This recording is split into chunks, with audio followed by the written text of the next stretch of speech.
Is it on? Yeah, okay. Oh my god, my stream deck is being weird. Hold on, give me a second. Stream deck, I'm not late. Is that better? Hold on. Okay, that's working. Okay, it's working now. Fuck. That's annoying. Anyway, good evening, troopers. Commander on deck. Welcome. I hope you're all doing good. Hope you have a good evening. Anyway. How's been doing? Tired, like usual. It's a late shift and all that. It's a short shift, but it's a late one, so it's just like, eh.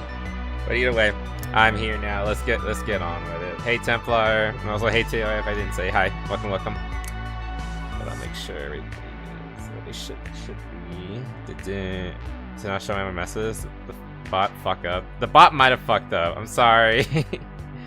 But it's okay too. Templar, I can see you. Now. Anyway, it is Friday, which means it's time for the weekly debrief, where we wrap up all the latest drama and stories that happened around the internet. Hope you guys are excited. Quite a big schedule tonight. I did want to consider making these shorter, because doing this right after work is a little tiring, but I don't know. I don't think it's gonna happen. We're probably gonna still go 3+ hours. We'll see. Stupid joke. It's okay. I see nothing in Baku. Yeah, so I don't know. The mods should see it. Maybe tangents. No tangents tonight. We're gonna watch you're gonna stay hyper focused tonight. No, I'm not seeing any earlier messages. The earliest message I see is from TOA triggering the socials, and that's it. So if there's anything beyond that, I'm not seeing it. But anyway. It's time for us to go over all the bullshit that happened over the week. Again, things like Odyssey is getting shat on as it should be. Persona 4 is every time Persona 4 comes up, the more angry I get because it gets worse and worse and worse. That's good. We're probably gonna spend a lot of time on that one because I have a lot to say on that because it's personal. And then new Fallout is basically confirmed from Obsidian. It's not gonna be good. I can already tell you. But yeah, and there's some other interesting things going around. Xbox layoffs happened at the beginning of the week. Yeah, the very beginning of the week. That was the big news story. So we're gonna go over that as well as all the after effects of that nonsense. Anyway, let's start with this, I guess. Yeah. Okay. All right. Hope you guys are doing good. Let's get into it. Let me turn on my music and yeah, get in there. Okay. Anyway. Like I said, there's a lot to go over. My tabs are fucking full tonight, but we'll get to it. So why is that triggering? That's weird. Oh, I kind of want to do it over this because I saw this came out literally an hour ago. I do have it up.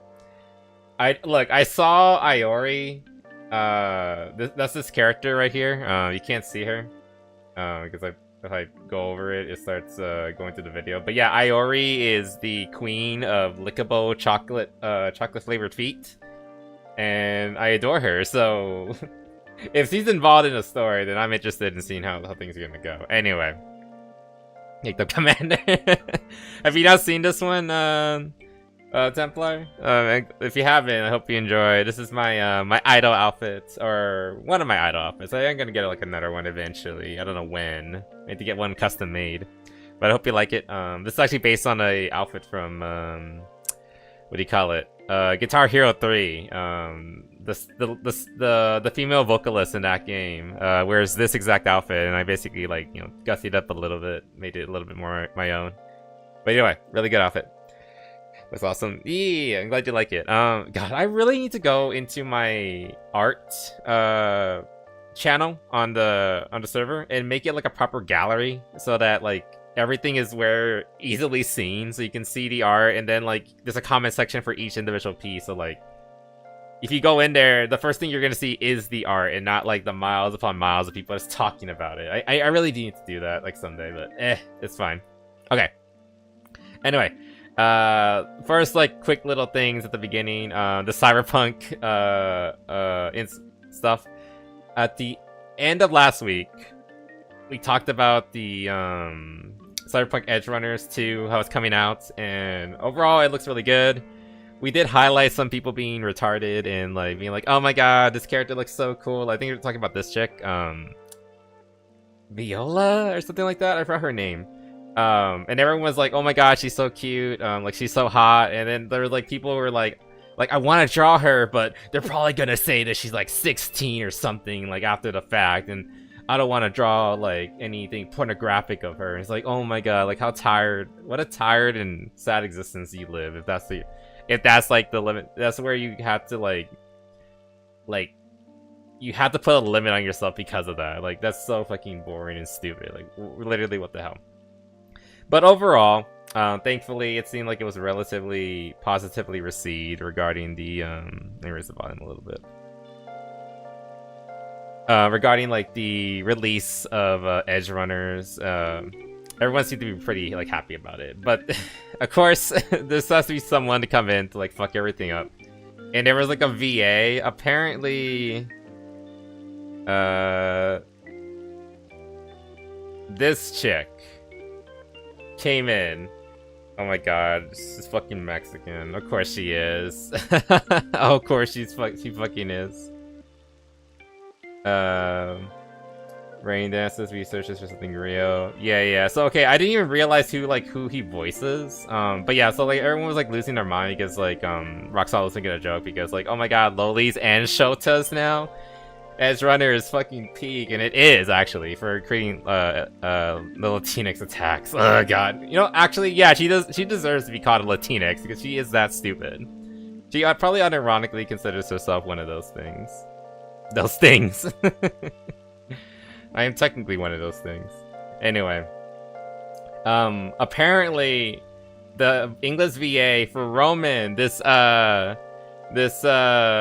super cute femboy, who I even put like some not safe for work art of him in the server, is apparently voiced by this individual, and like, oh my god. Also, hey, good sir, welcome. Why are you always so pouty whenever you stop by? You okay? But welcome. Hope you're doing good. Also, thank you for the water, Templar. I have sweet tea. My favorite streamer is Mexican. I'm sorry. I can't help it. It's born this way. Scanned. I know, right? Thought I was like American made, but unfortunately, I mean, I was born in the U.S., so I am American made. Of course, I'm already. Anyway, the Lord is. So you know this person is probably not so great. If anyone has me blocked. Why is this audio so low? Obviously, but it seems like they have pretty much everyone blocked. Oh fuck. Surprising if you look through their post history, they have a lot of deranged posts. Yeah, this person, Valeria Rodriguez. Also, I'm looking at the. I have some thought. Are you sure that's a? That's a. Oh no. It looks a little weird. Surprisingly, no pronouns in the bio, which is kind of eh. Anyway, not water. I'm sorry. I mean, I have water. Fine. Okay, I'll do the water. I'll do the water for next time you guys redeem it. Okay, fine. American made with Mexican ingredients.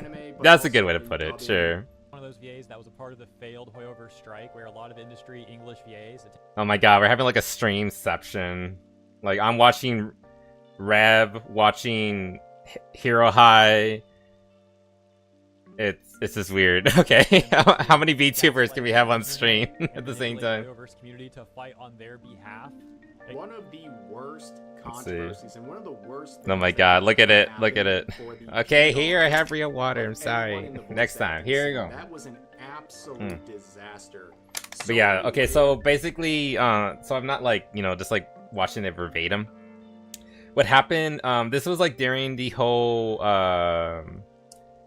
the SAG-AFTRA strikes for regarding Hoyoverse. This is a whole saga. Like we've already gone over this. I really do recommend going to Hero High. He might even have like a a thing, a playlist. Let me see, somewhere around here. There he is. Let me see. Because like I found Hero High because of this whole debacle. Let me see if I can find it. Yeah, here it is. The VA disaster of 2025. Like this is like a whole debacle that was happening over the course of last year. It was like a good like 3-6 months of like just VAs like spazzing out. English VAs obviously. Like sending death threats, trying to force people, bully people into joining the SAG-AFTRA, SAG-AFTRA, whatever fucking workers union, for voice actors and yada yada yada. They're a bunch of fucking assholes, basically. But they are, but basically they entirely failed. Hoyoverse decided like, hey, I don't want to deal with, they don't want to deal with English VAs from that union anymore. So they basically kicked everyone to the curb because like there was like literally months and months and months of like VAs refusing to do work. And they wouldn't like actually properly like do the job they were hired for, and then they get surprised when they get fired after the fact. Like like imagine that. Like imagine not going to work for like 8 months and then being surprised that your boss fires you. Like what did you expect? I don't know. It's just so fucking insane. But basically it was just like a struggle session, pity party the entire time. Also thank you good sir for the redeem. Here you go. Mwah. Thank you. And everyone was just but thankfully they kind of got kicked to the curb. Like Hoyoverse like basically doesn't work with any of those VAs anymore. They even replaced Paimon, the cover character of the game. Like they replaced her VA. She's not working there anymore. So like in the end, like they really got what they deserved. And so what we're finding out is this chick, Valerie, this fucking Latinx lady, they, them, she, they, whatever, I don't know what the fuck she calls herself. Also, thank you for the redeem, TOA. Press the right buttons. Here you go. Thank you. Oh my goodness. Unions can be... Why does the POW get sir? It can be good, but you said do the work you get paid as long as it's within law. Yeah, like... And like, they're just voice actors. They're not doing anything like... They're not like saving the fucking world. Anyway. One of the VAs that got like caught up in that nonsense, who was like basically one of the perpetrators like causing the problems, is this bitch. This Valerie Rodriguez. And so like people were immediately like, this is kind of concerning because she was one of the bullies. He was one of the people like causing the problems in the first place. And so they started like pointing this out. Like again, Hero High was doing that. This was last year, and she was like at the center of this, saying shit like this. Like, got Hoyo fans bitching me, still about the drama. Go to settle this once and for all, even though the Ryu matters right now. I would not. Yeah, so basically, you know, like causing problems and then not being like the slightest bit like penitent about it whatsoever. Like I said, I really recommend go watching Hero High's videos. He has like, again, I showed it to you guys, like a whole playlist of like all the events, and you can see that these people are vile, terrible people. Again, he has like 20 something videos of this one topic. It was insane. I think that series is what made Hero High, put him on the map, because I think before that he's like at over 500,000 subscribers now. I think before that he was like sub like 100,000 at the very least. But yeah, that's what really like that's what made me follow him. That's what got him really popular. So I do recommend that series in your own time. But that's like our preamble to today. So that's the kind of person we're dealing with. Yeah, like they're all talking about. Also, she voiced Sucrose, which is so funny. If you know anything about Genshin, Sucrose is like the sweetest, most like soft-spoken darling of a character in the game. Like, she's not good like as a playable character, but she her whole thing is that she's like a soft-spoken chemist or alchemist. Super nerdy, like with the big stupid glasses, and she doesn't like do confrontations or talks loudly or talks back to people. Her whole thing is that she's like the nerdy quiet type girl. And this character used to be voiced by this bitch. Let me get a picture of her. We had a picture of her properly. Yeah, like this chick who's saying like all of these like confrontational and awful things, voice this sweet little character. There's just such a dramatic switch up, in my opinion. Anyway, so that's the person. She good news, she got fired. She's not working anymore. She's not voicing that character. They redid all her lines. They recast her. Anyway. Oh yeah, she was even saying like they're not gonna fire me. Anyway, move forward. Can't these people not start drama for 5 minutes? Of course not. That's entirely the point. How awful these English VAs are. Another one saying like, yeah, buy recast. She's definitely gonna get recast sooner or later, and it's going like it got this bad. This is Reddit, by the way. You know, Reddit, the place where like they're the hive mind and they usually side with these sort of people because like. For example, the biggest one that was like everyone was hating on was I forgot her name, Catherine something. She was the voice of Paimon, right? And her whole identity basically was based on like I'm gay, I'm non-binary, and I'm basically what's the term that they use? I forgot, but she's crippled. She can't do like regular work. Basically, she has to sit down for like long periods of time. But you know, like I'm rough. Like, right? I get it, but she's the kind of caricature that that people on Reddit fall over themselves to like support and stand up for. But even they hated her, so that really tells you. Like how fucking fed up everyone was. If you were a fan of Genshin, people were fed up with these people. They were done with them. Even the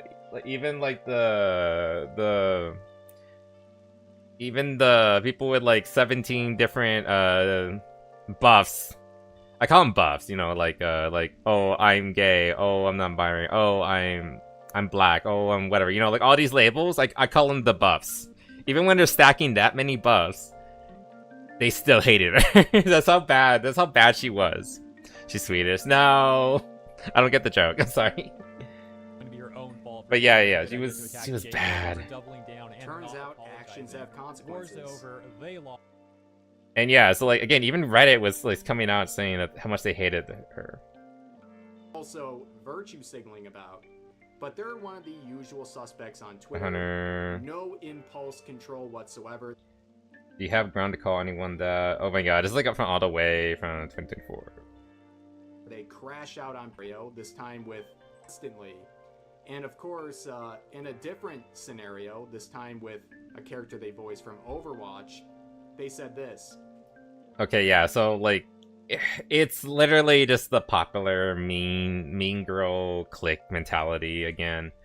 She knows people within the industry, so she's like she feels confident in her positioning. Like, oh, they like me, therefore like I can do whatever the fuck I want. I can be as mean and stupid and confrontational online as I want. And then and she doesn't care about backlash or anything like that. Okay, then she's supporting shit like this, you know, the typical. This happens every fucking stream. Like, you know, a lot of these people are literally the like, if you vote for Trump, then you deserve to die. You should kill yourself crowd. They're all like this. They're all fucking the same. Like, I'm sorry if like it feels like I'm a broken record, but we're talking about the same person every fucking stream. Unfortunately, there's hundreds of them. There's hundreds of copies of the same fucking person. Anyway, so long story short, this Valeria Rodriguez chick, she's a bitch. She's a fucking cunt. I think I've given you enough evidence of that fact. And unfortunately, channeling others. She's voicing my boy Roman over here, the new Shota character. She's voicing him because of course she is. Because of course this awful person is voicing this amazing, this cute little new character.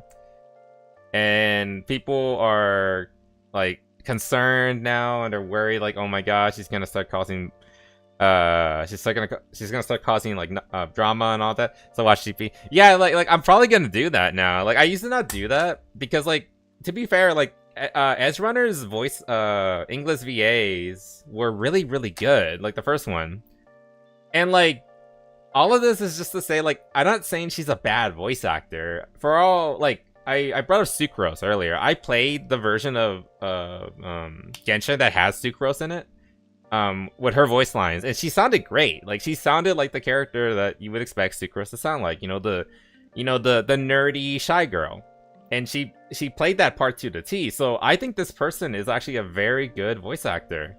She's just a massive cunt on top of it. So like that's just unfortunate, like how like these people, like, they have genuine talent and skill behind them. Like, they know what they're doing, but they can't just keep their mouths shut. They can't just like keep their political opinions to themselves or not join hate mobs. They have to make themselves like the center of like negative attention. They can't just shut up. And like this, like that's where a lot of to be fair, that's where a lot of like media went wrong, where the cringe again. My god. I mean, like, that's where a lot of entertainment kind of went wrong, really.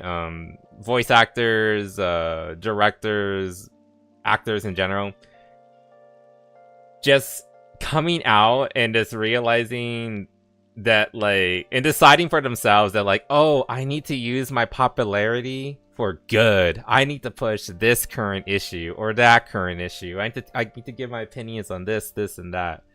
And no, sweetheart, you're a fucking monkey on a unicycle. Get back on stage and clap the cymbals and shut up. I don't care about what you think or anything like that. And like, again, that comedian was right. The one who told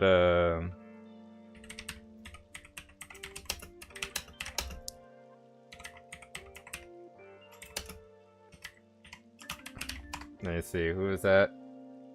Ricky Gervais. This is true every fucking year. God, this is 6 years ago. 2020. God damn it. I hate it.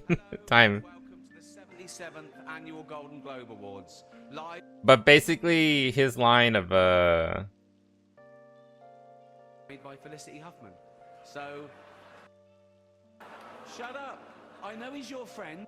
He didn't kill himself, just like Jeffrey Epstein. right. Oh my god.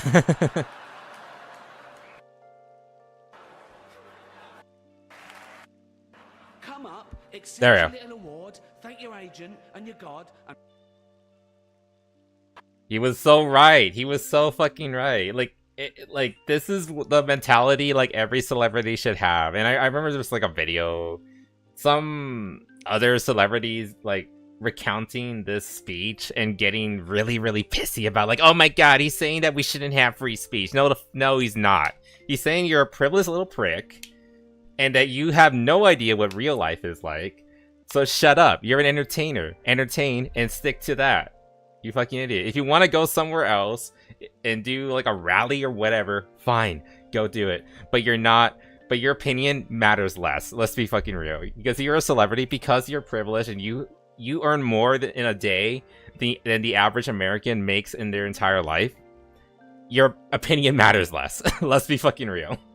Shut up. You're a celebrity. We don't care. Again, so this speech is like truer every fucking day that passes. Let's be fucking real.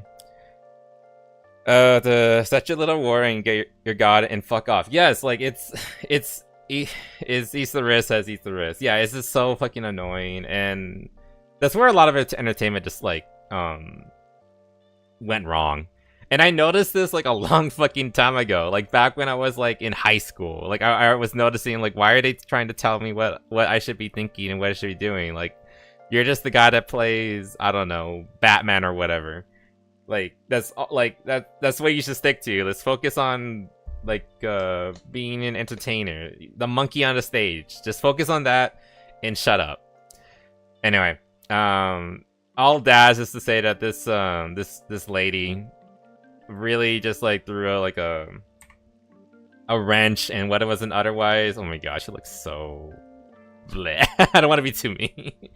She's an awful person. Let's just talk about like her bad opinions and her awful takes, and not like let's not like be mean to the person, right? You know, her looks or anything like that. But like a character I was excited about, and it's being ruined by this like terrible person. Again, I'll probably just watch it in Japanese, which is unfortunate because again, like I think she could actually be a pretty good VA. I think really what we need to see is hopefully moving forward. Nobody likes. Let me see. This person used to try and Like, has he made like any comments about this recently? Yeah. So she is like talking about it. You're actually using different language now. I'm not deleting my tweets either. Yeah. So like, she is aware that people are fed up with her, and she even put like the character in her bio as her profile picture. And that's another fucking problem. Like in particular with VAs, they're under the assumption that I am that character. In her opinion, she is Roman. Like, I'm Roman. I'm ruining your perfect character because he's me. Blah blah blah. Like that's literally how these guys function. It's just so it's just so fucking tiresome. No. She playing a white person? Yeah, that's another thing. Isn't this like a case of inauthentic casting?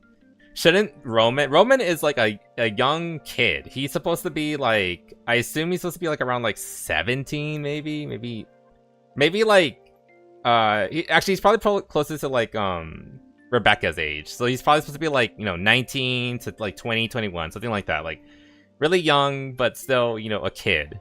So this is an example of like inauthentic casting. If we're gonna go again, every time it's one of these people. It's the same kind of person who would get uppity about like them playing characters that they're not supposed to be playing. She is not a young white boy. Why is she playing a young white boy? She should be playing like a Mexican chick or dude. I'm still not sure what I'm looking at here. Anyway, the point is, this is very unauthentic. Why did they hire this person to voice this person? They do not look anything alike. He's blonde, green-eyed, and male. So this isn't correct by their standards. Just saying.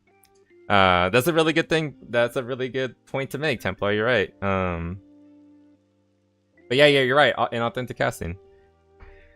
When voicing a man, I mean, like in reality, like obviously, I'm joking about like I don't actually care about inauthentic or authentic voice acting. If you have the voice for the character, play the voice, play the character.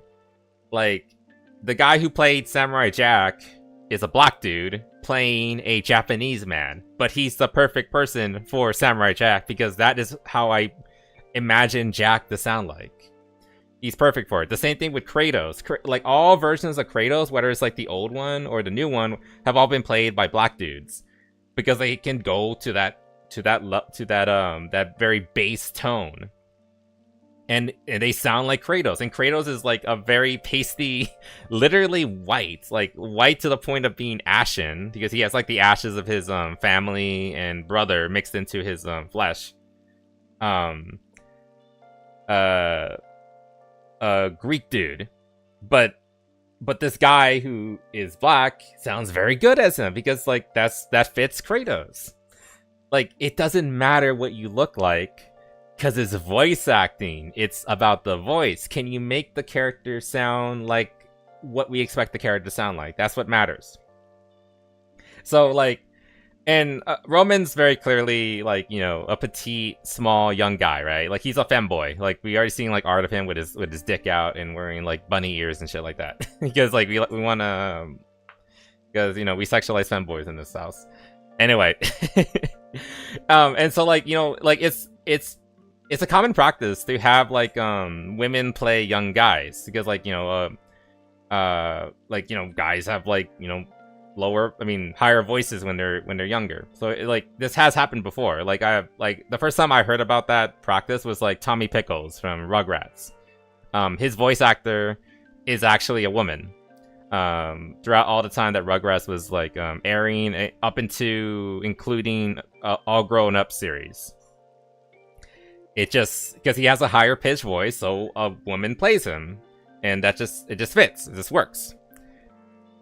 So like, there's nothing wrong with this. I'm just saying I wouldn't be surprised if this is the kind of person who would throw a tantrum if like a white dude was voicing a Japanese character, a Japanese guy, for example. Again, like it feels like we're talking about the same person every other stream because they all think and act the exact same. So again, like she hasn't said anything about it yet. She's just being, you know, like an ass. Like again, she's aware that people are she's aware that people do not like her and don't want her to be in this project whatsoever. So she hasn't, like, I don't know her actual opinions on authentic casting, but she feels like the sort who would be very much like authentic casting, like all the way. Oh, you meant for me as well? No. Only for like the white guys trying to voice Japanese characters and shit like that. You know, that's when she would have a problem with it. But anyway. No, it's actually what does that have to do with anything? Also, I have a very deep voice. What are you talking about? A lot of women voice little boys like Ben 10. Yeah, Ben was voiced by Tara Strong, I think.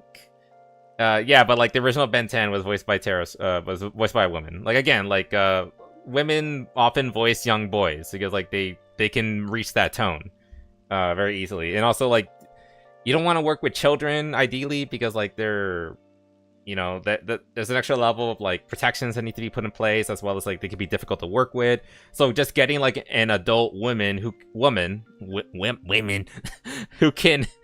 hit those higher tones, but while still sounding at least a little bit masculine,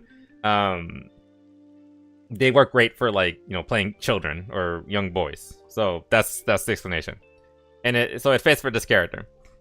I'm just saying. She would be the sort that would like throw a hissy fit if it was like, I don't know, again, like a Caucasian male playing a Japanese guy. She would probably throw a fit over that.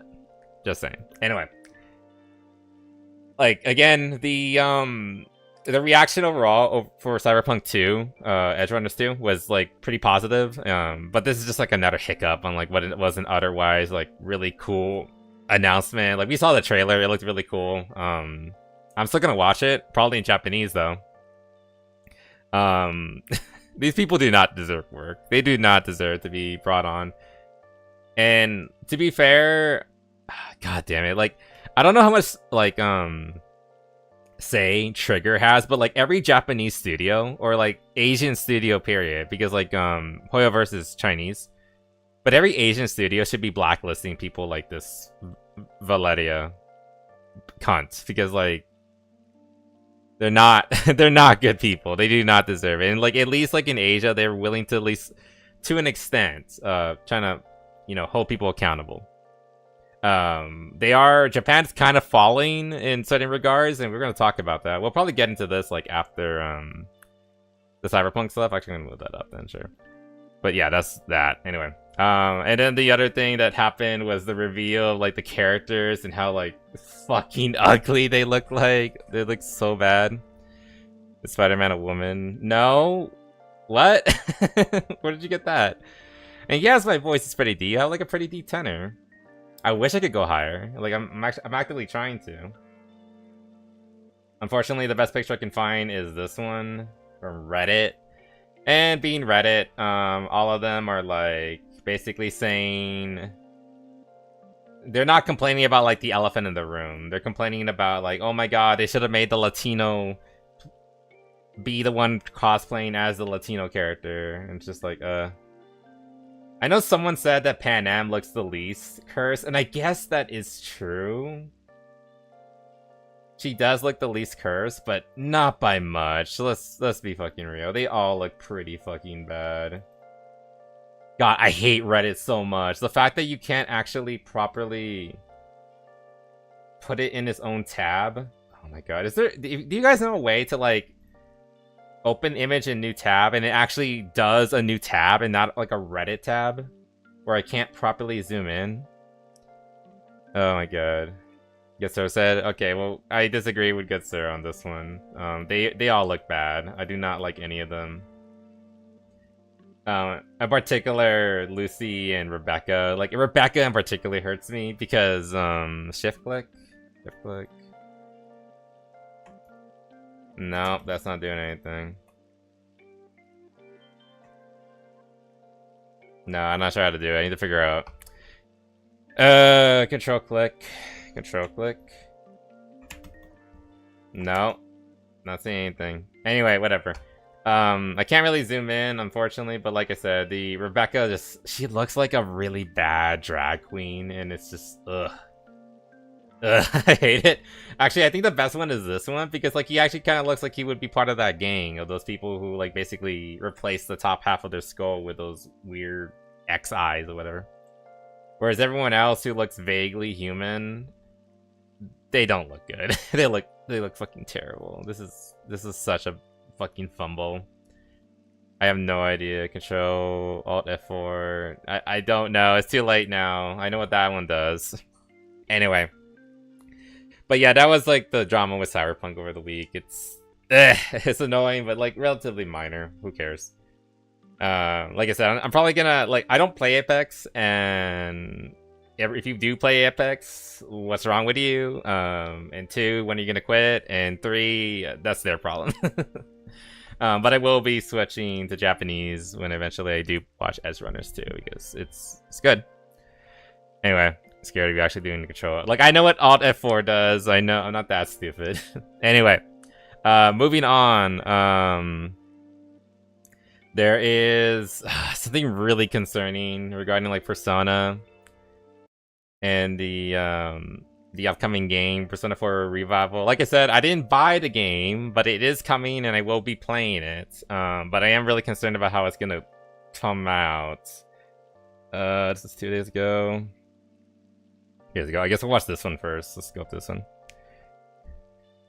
My favorite game I play is Rainbow Six Siege. I mean, at least you admit it. At least you admit it. I mean, that one also has similar problems where like they make the characters look hideous by putting in the game. Like, I know you showed that picture of 2B. 2B does not look good in that game. She looks awful. And I hate the excuse of like, it's just the characters cosplaying as them. No. No. you can put a character into a game and you can make them look good. Rainbow Six Siege is actually a really good example because they brought characters from Siege and they brought them over to Arknights and they look amazing. I forgot the name of like the leader chick, the one who has like the fox ears. I think it's Blaze or Breach or something like that. She looks fantastic in anime art style. Like I one of my favorite 6 stars I ever pulled back when I still played Arknights. That's how you fucking do it. That's how you do a crossover and you make the characters look good within the art style. So yeah, that's just fucking cope for the people who are just like, oh, it's just never heard of her. Let me see. Rainbow Six Siege collab. Organium Dust. It was Ash. Ash was the one who became playable. And she looks so good. Look at her. She looks so badass in the setting. Also, she's a bit of a MILF. She's like 36. She's 36, if I remember correctly. She looks so good. The Israeli. Is she Israeli? Oh, she's 33. Never mind. Also, I did not know. Oh, she is Israeli. Huh, I did not know that. Whatever, she's hot. I don't care. I don't fucking care where she's from. She looks good, and she's a really good character in the game. She looks sick as hell. I love her. And also, I love her skin, too, which I did pull for, by the way. It's really easy to get skins in Arknights. Again, another reason why Arknights is such a good game. You can get, like, you can get, like, the premium skins, like, fairly easily. As long as you save up your Organium Prime, which are really easy to get a hold of by just completing story missions. But yeah, they gave her like fucking fox ears and shit, and she looks so fucking cute in it. I love it.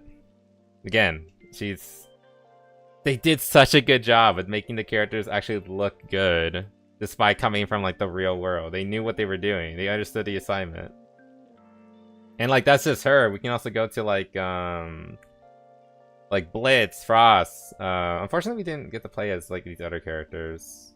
I would have loved to have played as Ilya. I think it's her name, Ella. Yeah, she looks great too. I love the spats. It looks so hot. It looks so hot.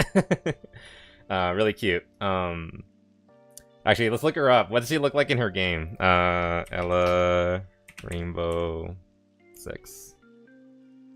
I bet she looks awful.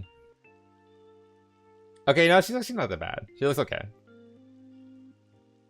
Okay, I can go behind this. She actually looks pretty alright, all things considered. Yeah, and I can't zoom in anymore, but whatever. You know, for a chick with green hair, she's actually she's all right. I can fuck with that.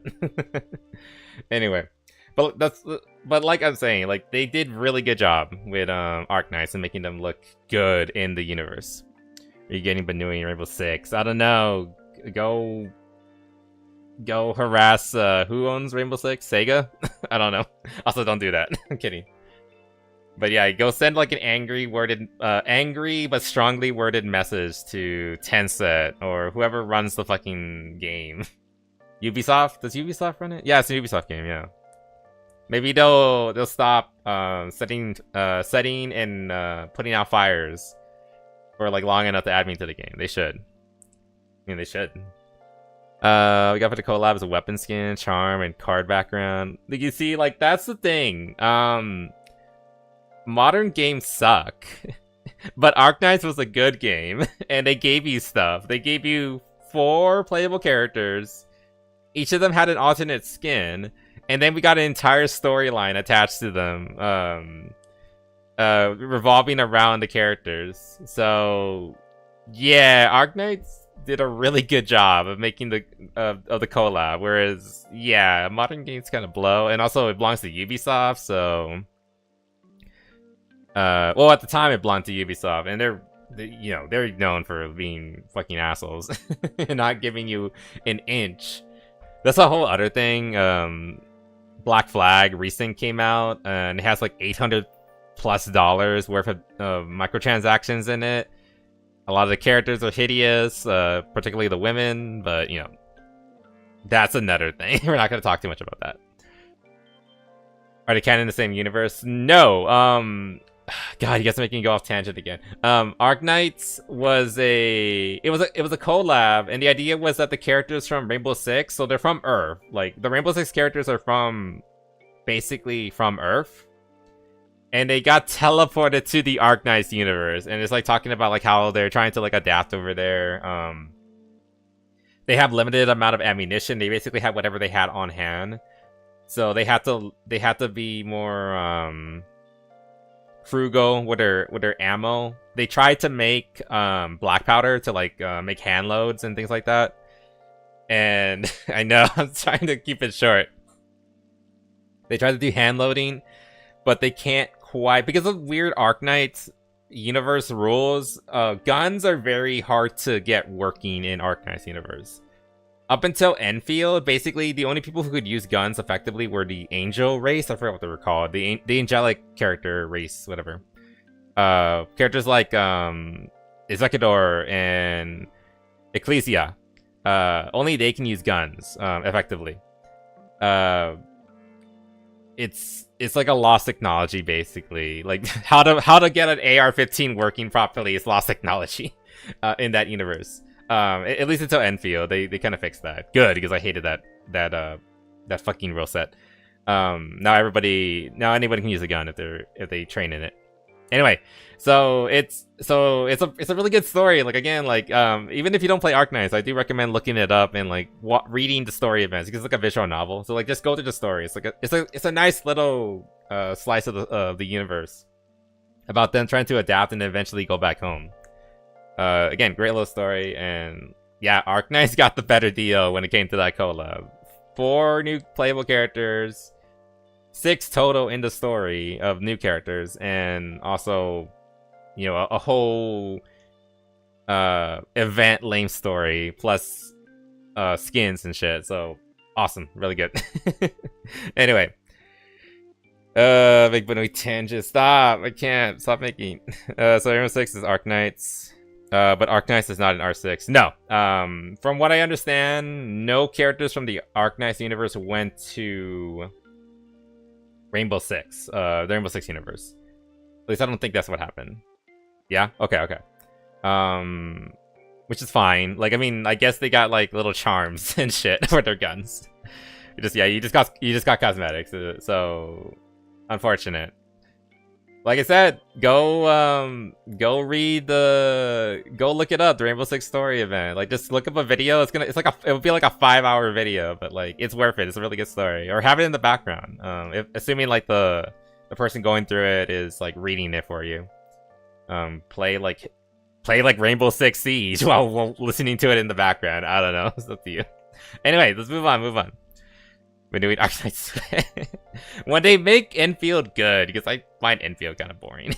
I don't like the factory part.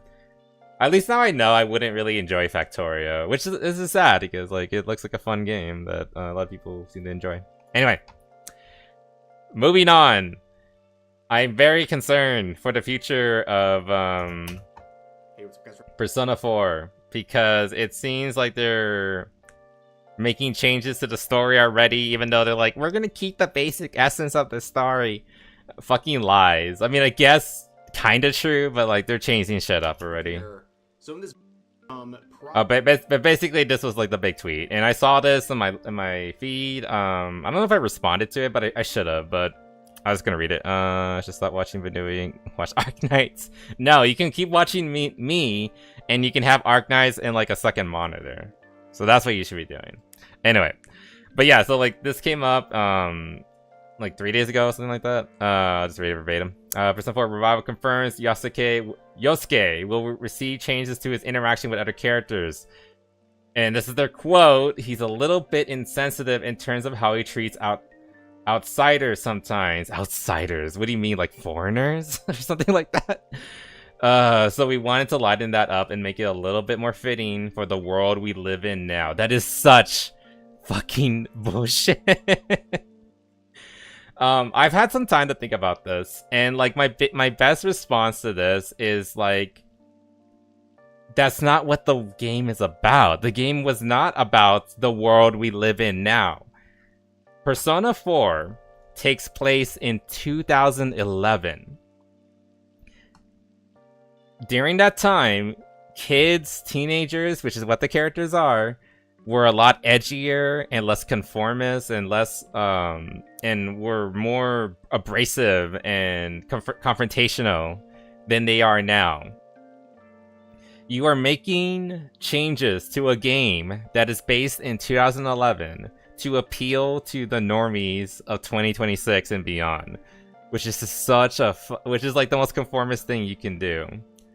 Like, Yosuke was supposed to be he was supposed to be like kind of and out there and little and mean and brooding here and there, because like he I would like, another thing I imagine they're probably going to consider changing is his interactions with like his love interests, and basically either tone it down or make it so that he's not in, like, again, to use like modern day speech, to make him less of an incel or something like that, which is just so fucking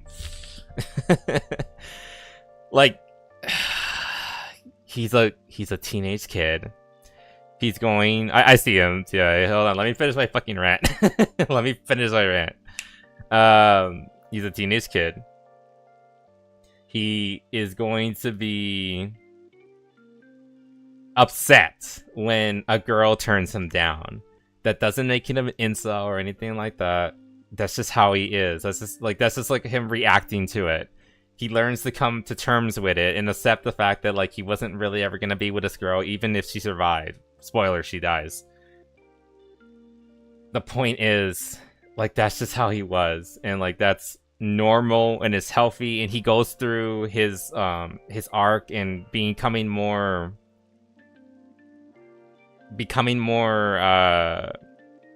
accepting of who he is and more kind to others as time goes on. Again, that's part of a story arc. That's part of a character arc. Oh, how fucking insane to see a character go from being a little bit of an asshole and then start improving himself. Crazy, I know. That's something that can happen over the course of a story, especially like a 100+ hour game. But no. We gotta like tone it down from the very get-go because we don't want the character. We don't want like the fucking 15-year-old Fujoshi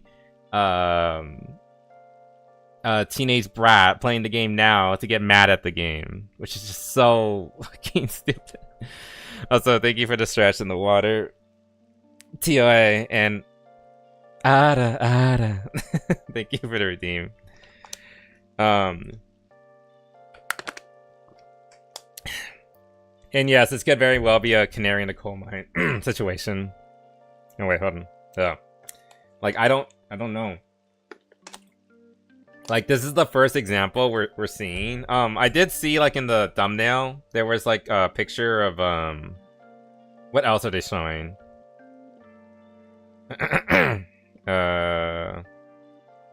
Yeah, we're already seeing people like get honing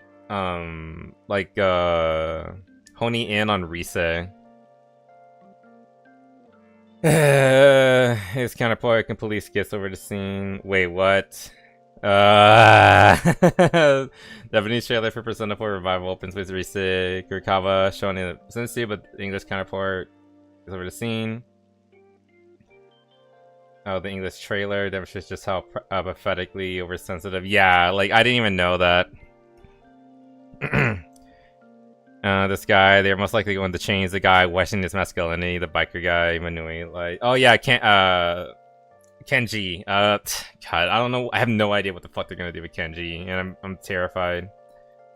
I didn't know about this. I never seen like the original Persona 4 trailers. I did say, like, when we first started talking about all this, is like the big litmus test will be at the very start of the game, because right as you start the game, within the first like 2 minutes, you see a commercial of Rise modeling for like a soda commercial, and she's like in a bikini. She's getting drenched in water. Hey, Rowan, welcome. We're talking about anime girls. She's getting drenched in water, and she's like sexing it up for again for like a soda commercial, and that happens in like the first like 2 minutes of the game. It's very it's right there in your face, like right up front. I did not know about this. How in the trailers they in the original trailers of the game, this is like again all the way back in like 2009 or whatever, they had Rise in a bikini as well, and apparently that's not in any of like the current trailers right now, and that's really fucking concerning. We haven't seen Rise in like a swimsuit whatsoever since then. You guys want to see a 15-year-old swimsuit, huh? And again, like the fucking usual normies, they always come in like, oh my gosh, she's 15. Like, shut the fuck up. She's a fictional fucking character. This character is canonically 31 this year, by the way. Rise was born in 1995, just so you know. She's canonically 31 this year. If we go by her canonical birthday. By the way, I share the same birthday with Rise. We're both September 7, which I always thought was like really fun. But like this character is canonically 30 plus years old this year.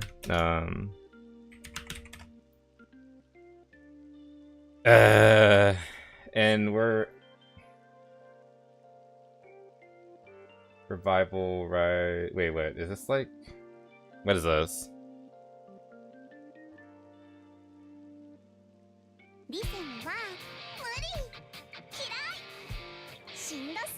Is this like the actual trailer?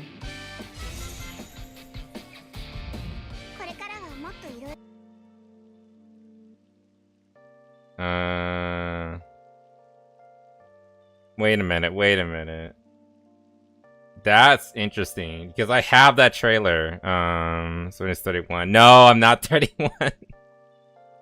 I shared the same birthday as her. God. Where is it? Playlist. I had it here. this is it. The recent reveal trailer.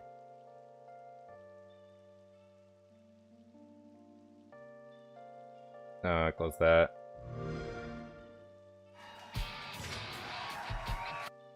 Fuck. Yeah, the Atlas West version of the trailer opens up with this. Whereas this version gives us this. So, like, that's really fucking concerning. Oh, God. My tie swimsuit went. You already seen me in a swimsuit. What are you talking about? A few years left. What the fuck are you talking about? I'm older than all of you, and I'm gonna outlast you by at least 100 years. Don't worry about it. It's a menopause star. Shut up. Change the beginnings for both trailers. Game's release. The Kiana. It's okay. It's the same VA in Japanese. And God, she sounds so good in Japanese.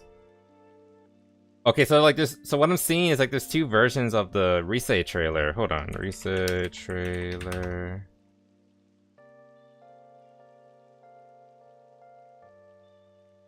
So like there's this one, the one I've been looking at, the Atlas West version. Oh my God, Persona. It's a stupid Persona. And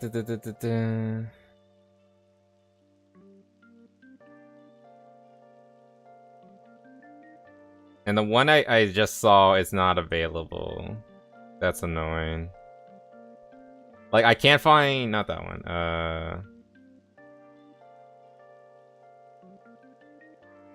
Yeah, I can't find this one. The Persona 4 Revival Reset... God damn it. Let me see. If I put this here, what do I get? What the hell is the dialogue doing? Okay, that's weird.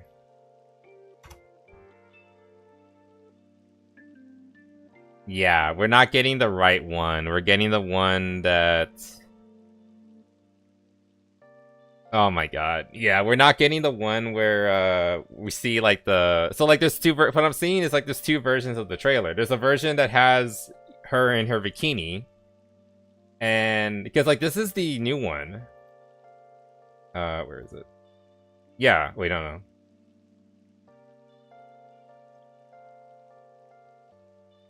Oh shit, go back. Yeah, this is the new one. This is based on like Persona 5 or Revival. You can tell because of the way the game looks. This is Revival. This is the new game. So there are two versions of the trailer. One where she is in the bikini in the beginning, and then and then there's like the Western version. The Western version doesn't have the bikini scene. That is so bizarre. So why is there no sound on this? Oh, I turned it off. The play JP. Well, like that, I don't know how it's gonna work. Like, is it gonna be like a regional variant? Like, I can't read Japanese. I can only play like the I can only play the like the English version, obviously. Like that. This isn't like a language problem. This is a regional variant problem. The version I will only be able to play is the version that has. Oh my God! I didn't even realize that. Yeah, so the Japanese trailer for Revival opens at Reset, but the English counterpart completely skips over the scene that they felt the need to edit it out. The English trailer demonstrates just how prophetically over some. That is so fucking bullshit. Okay, so that is what's happening. Oh my God, that is so fucking. I'm gonna fucking point that out.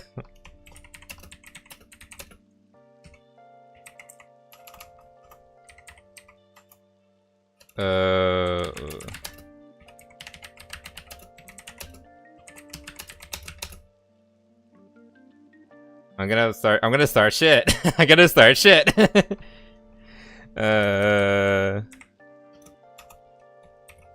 We're at the beginning with Risa in the bikini.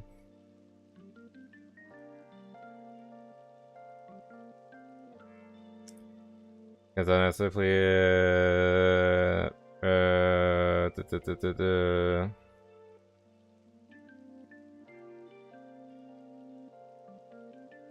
okay, so yeah, some people are realizing foreboding Atlas. Yeah.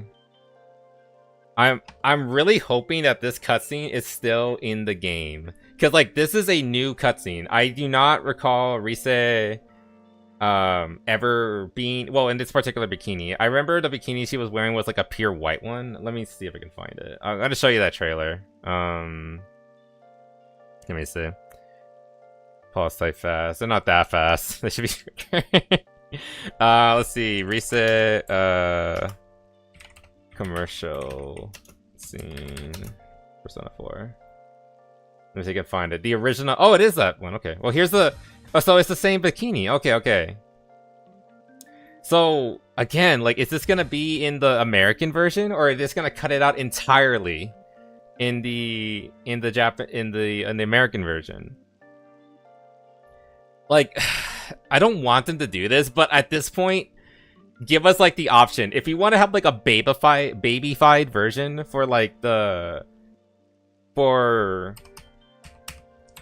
for these sort of people who see this character in a bikini and then they lose their fucking minds. They're like, oh my god, she's 15. What are you doing? Yeah, you're just a fucking pedo. Even though the character is canonically 31 this year, because the game is set in 2011.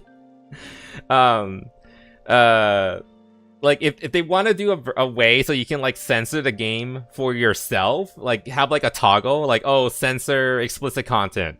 Fine. Give it to the babies who want it. I want the full experience. I want Persona as it should be. Because Persona was always the risque, sexy anime game. Oh my god. It is actually Benoit running between the keys as he is very short. Shut up! Anyway, here's the original scene. Again, this plays at the very beginning of the game. Like in the first like 2-3 minutes, you see this. This is the litmus test. If we start the game and we do not see this. Tired of diets, enough with going to the gym. Good thing there's something even I can handle. Slim down this summer with the refreshing taste of calorie magic. I guess the idea is that it's like soda water. It's it's just what do you call it?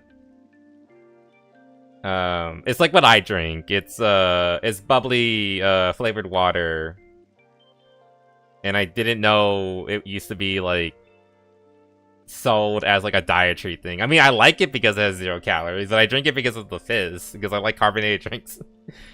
And I guess I do not want like too much sugar too. So I guess it is kind of a dietary thing. Whatever. The point is, this is the litmus test. This is the canary in the coal mine, like the true one. If you start the game and you do not see this commercial or this ad, or this in-game ad, then there's a big fucking problem. Because this is like the starting of the game. It seems like there is something like it in the game. Because, like, again, this is her in that bikini. It's the same exact bikini she wore in the original trailer, in the original game. So what I'm guessing is that this is basically a remake / remaster of that same commercial. They're just having her on a beach this time around. Which is fine. Like, I mean, whatever. She's still in the bikini. Like, she still looks amazing. I fucking love Risa again. When we play the game, I'm gonna romance her so fucking hard. Like, get ready. This is so frustrating. I did not know about this. Like, again, like I just saw this video and I knew about this. The whole I knew about the whole thing with Junpei. What the fuck am I talking about? With Yosuke. I did not know about the Risa change, and they're just so fucking Sparkling water. Yes, it's sparkling water. God, like I drink it all the time and I don't even know what it's called. These people aren't gonna play it regardless. Like, that's the thing though. Like, I keep telling you guys, Persona is unfortunately very very infested with normies. like, again, they're the ones who watch the content, they're the ones who make the content, and unless like it's like not safe for work, then they don't then they're not making it, obviously, because like they can't, because like, what, I can't sexualize a teenager.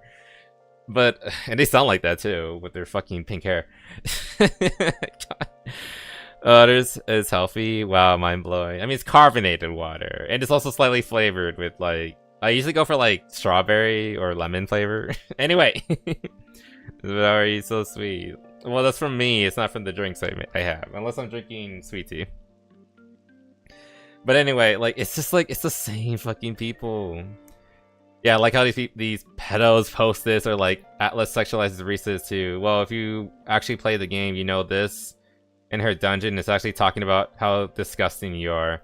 Oh my god, she is a model and an actress. She feels like a level, and she's completely like reinterpreting her story. Reese's is, God, you can't do this to me because I played the fucking game. This person is like look at their fucking thing. Their whole thing is like, oh, I'm the Rise enthusiast. No. Fucking retard. Rise is a model and an actress. And also an idol. She's a singer too. She does everything. She's super fucking talented. She feels an immense amount of pressure because she has like thousands upon thousands of fans, a record label, producers, a ton of people who rely on and are constantly putting pressure on her, and she doesn't want to like make them. She doesn't want to fail them. She doesn't want to like not meet their expectations. So yes, she does feel an immense, and yes, that includes people who sexualize her too.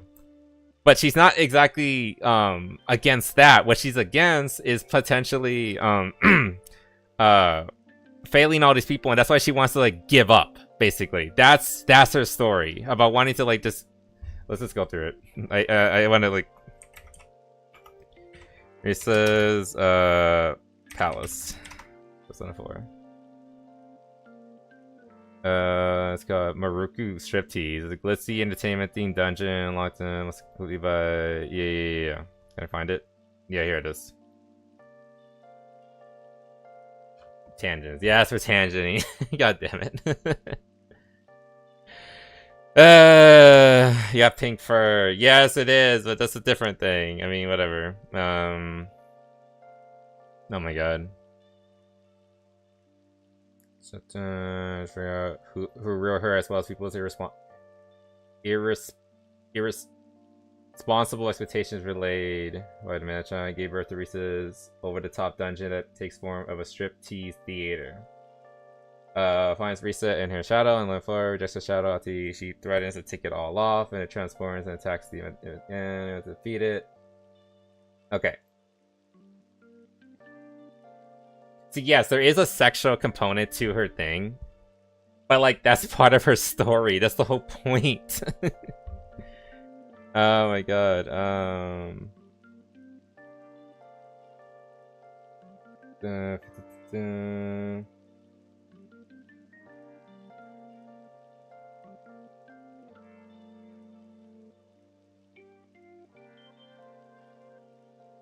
Set does not actually exist.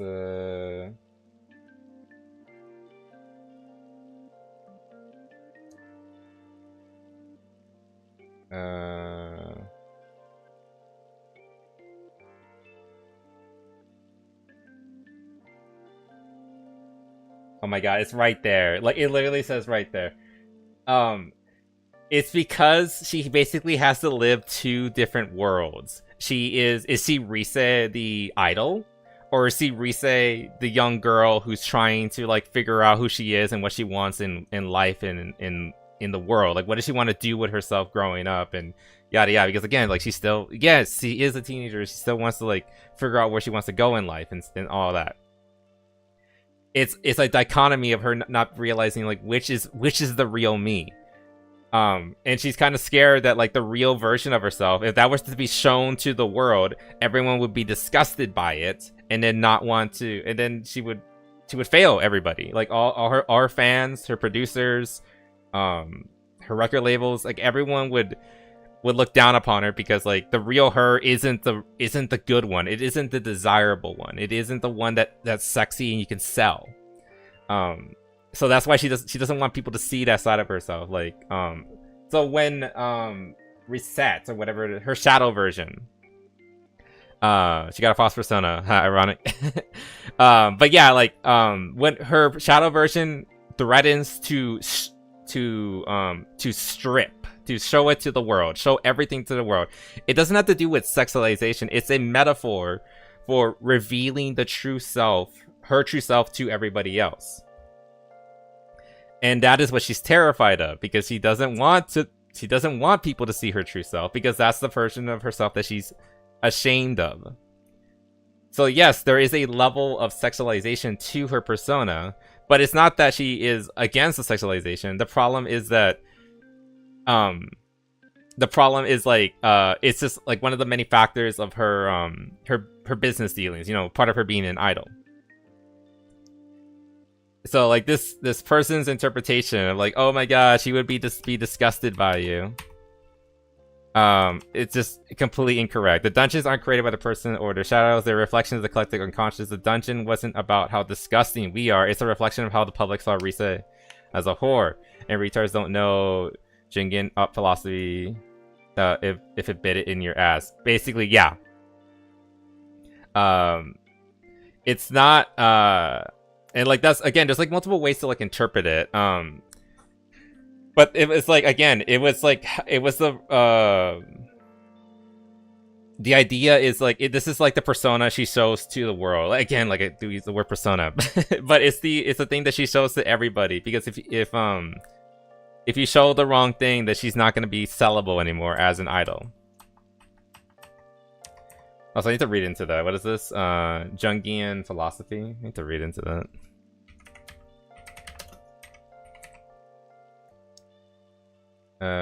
Developed by Switch. Shadow. It's a hidden, repressed part of the unconscious mind. It contains everything that the conscious ego deems unacceptable, such as primitive instincts. Okay, yeah. It's the part of the world that you do not it's a part of the world that like it's part of the mind, excuse me, that like you deem unacceptable and you cannot show to the outside world. And that's what she was trying to hide from the world. Like and that's what the stripper didn't represent. Her disgust with the people who looked at her in a sexual manner and thought she was hot or whatever. It represents the fact that she desperately wanted it, like, to strip and show to the world. Not like literally. She didn't want to go into the streets and like run around naked. No. It's a metaphor for how she perceived like what, like, all the glitz and the glamour, her idol life was like. Think of that like as the clothing, like the dress that she was forced to wear and strut around in. But it wasn't her. It was like it was a fake version of herself. Her as a stripper in the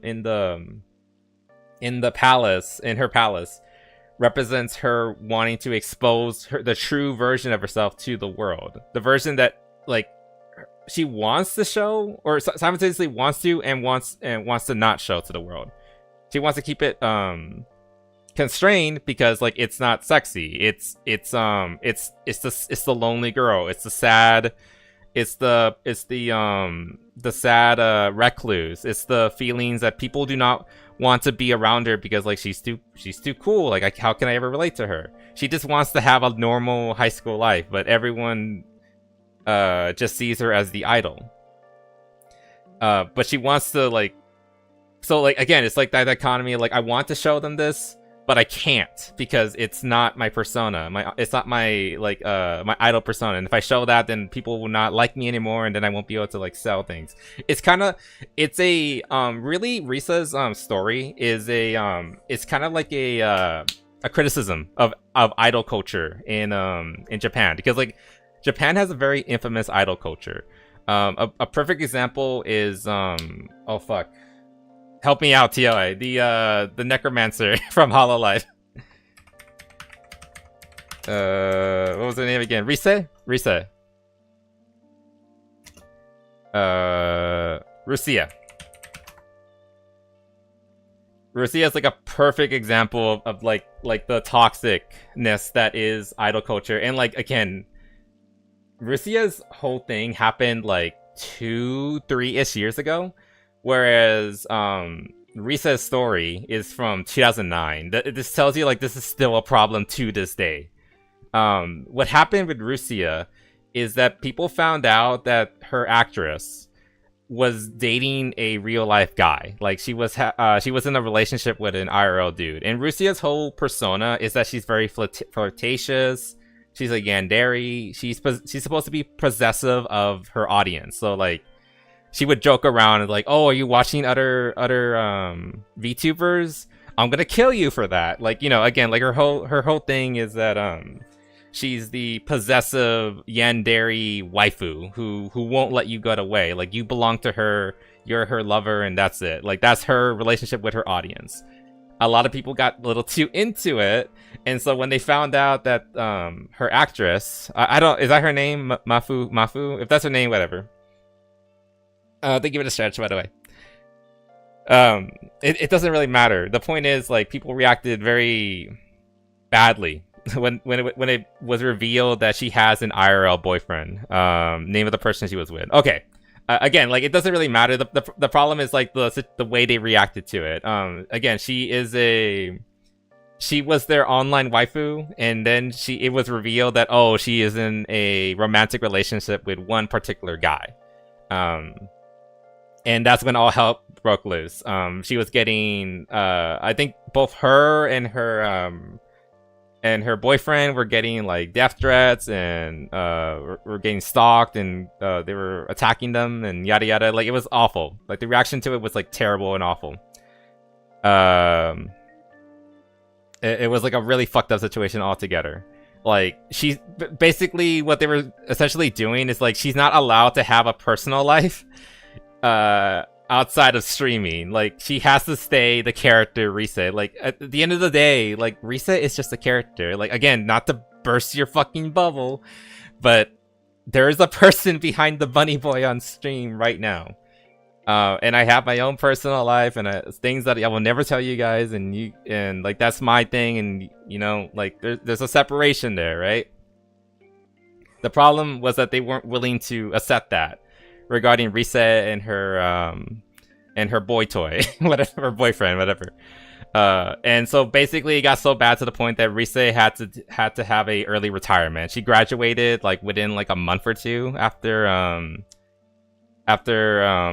the drama started, and I don't know what she's been doing since. I hope she's okay. I hope her and her boyfriend were able to like keep their relationship despite the drama, because like something like that could be like a definite relationship ruiner.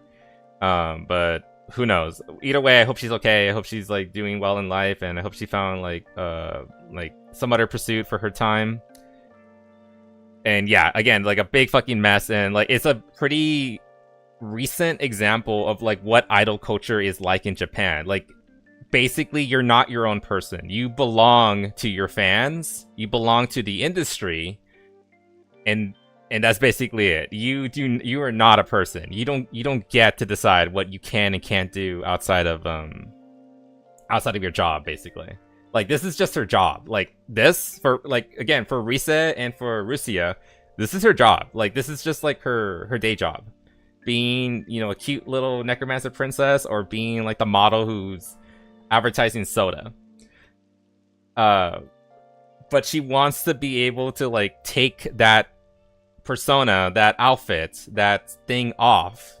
Again, a metaphor for stripping. That's why she's a stripper in the show. It's a metaphor in the game, excuse me. She wants to be able to take that persona off, that dress off, and bare herself to the world so that she can be just herself. She just wants to be a regular high school girl. And that's what her story is about. It's not about her being... it's not what this person is saying over here, where is that fucking retard? Yeah, it's not what this idiot's saying. Where like, oh, it's about her like being sad about like all the creeps who are all the degenerates who are like creeping on her and gooning over her. No, you fucking moron. If anything, she wants to be able to like reveal herself more to the creeps and yada yada yada. It's a metaphor for her wanting to bare herself to the world. She doesn't want to, therefore she fights her shadow, and then she realizes, no, she should. Because, like, that's what a lot of the shadow fights. You basically come to terms with your alternate self. Like, this is her alternate self, the stripper, and that's what she looks like when she turns into, like, her monster form. Again, this is the same character. The Shadow Risa, this is, like, the monster form of it. And you basically come to terms, like, with your shadow version, like, this is true. This is a part of me. So the stripper is part of Reset. and again, the stripper represents her desire to be open with herself and her feelings and wanting to just be a regular girl. Not the idol Reset, just the regular everyday normal girl Reset. That's the dichotomy between her and her shadow within her dungeon. It has nothing to do with, like, creepers who think she's hot or goon to her on the internet. This person is retarded, basically what I'm saying. Which is so ironic, considering her whole persona... God, so... You know what I mean when I say persona? This person's whole persona online, their whole Twitter account, is about being Risa's #1 fan or whatever. And yet they don't understand the character whatsoever. And they're gonna throw a hissy fit because she and like defend the fact that like they're censoring her when that's part of her whole thing. Anyway, I didn't even know about that, so now there's even more things to be upset about regarding the new thing. I fucking hate it. I fucking hate it. Let me put something else on. Dude, I guess I'll do Persona 4. Did you want to be Sojo? Oh, she did? Okay. Well, anyway, I'm glad she's, like, doing something that, like, you know... If that's what makes her happy, I'm glad she's doing it. And I hope, she's not, like, getting more hate or anything like that. Again, like, people need to be, like, mature about this. Like, there is, you know, the streamer, and there's, like, our online personas, like, as a VTuber. And again, like, I'm not nearly as popular as Rusia. However, we are in the same boat regarding, like, we want a separation between, you know, our online personas and our private lives. Like, you know, like, there's a difference, you know? Like, you don't need to know about everything I'm doing IRL. That's my business. And what I do decide to share, like, you know, we can bond over that. We can have fun with that. But besides that, hopefully she can, like, move forward and, like, you know, keep doing that. And, you know, again, I'm kind of surprised that she's still doing it considering how bad that whole situation was. But yeah, either way, hope she's doing good. Should read the view like 3 times. What? She joined Vsojo. So, like, what is she do? So is she still, like, Vsojo? Saying not to be a slave. Yeah, there's a difference. And again, like I said, if anything, like, Risa's whole arc is a criticism of the idol fervor in Japan, like, which, as we saw, is still a problem to this day. The whole Rise debacle happened like again like 3-4ish years ago, and that was a whole fucking mess. And again, keep in mind, Persona 4 came out in 2009. Nearly 20 years later, it's still a fucking issue with people feeling like they own the idol and not letting her just have her own life in the background. So yeah, that's all that. So what is she doing now if Vsojo's not a thing anymore? Anyway,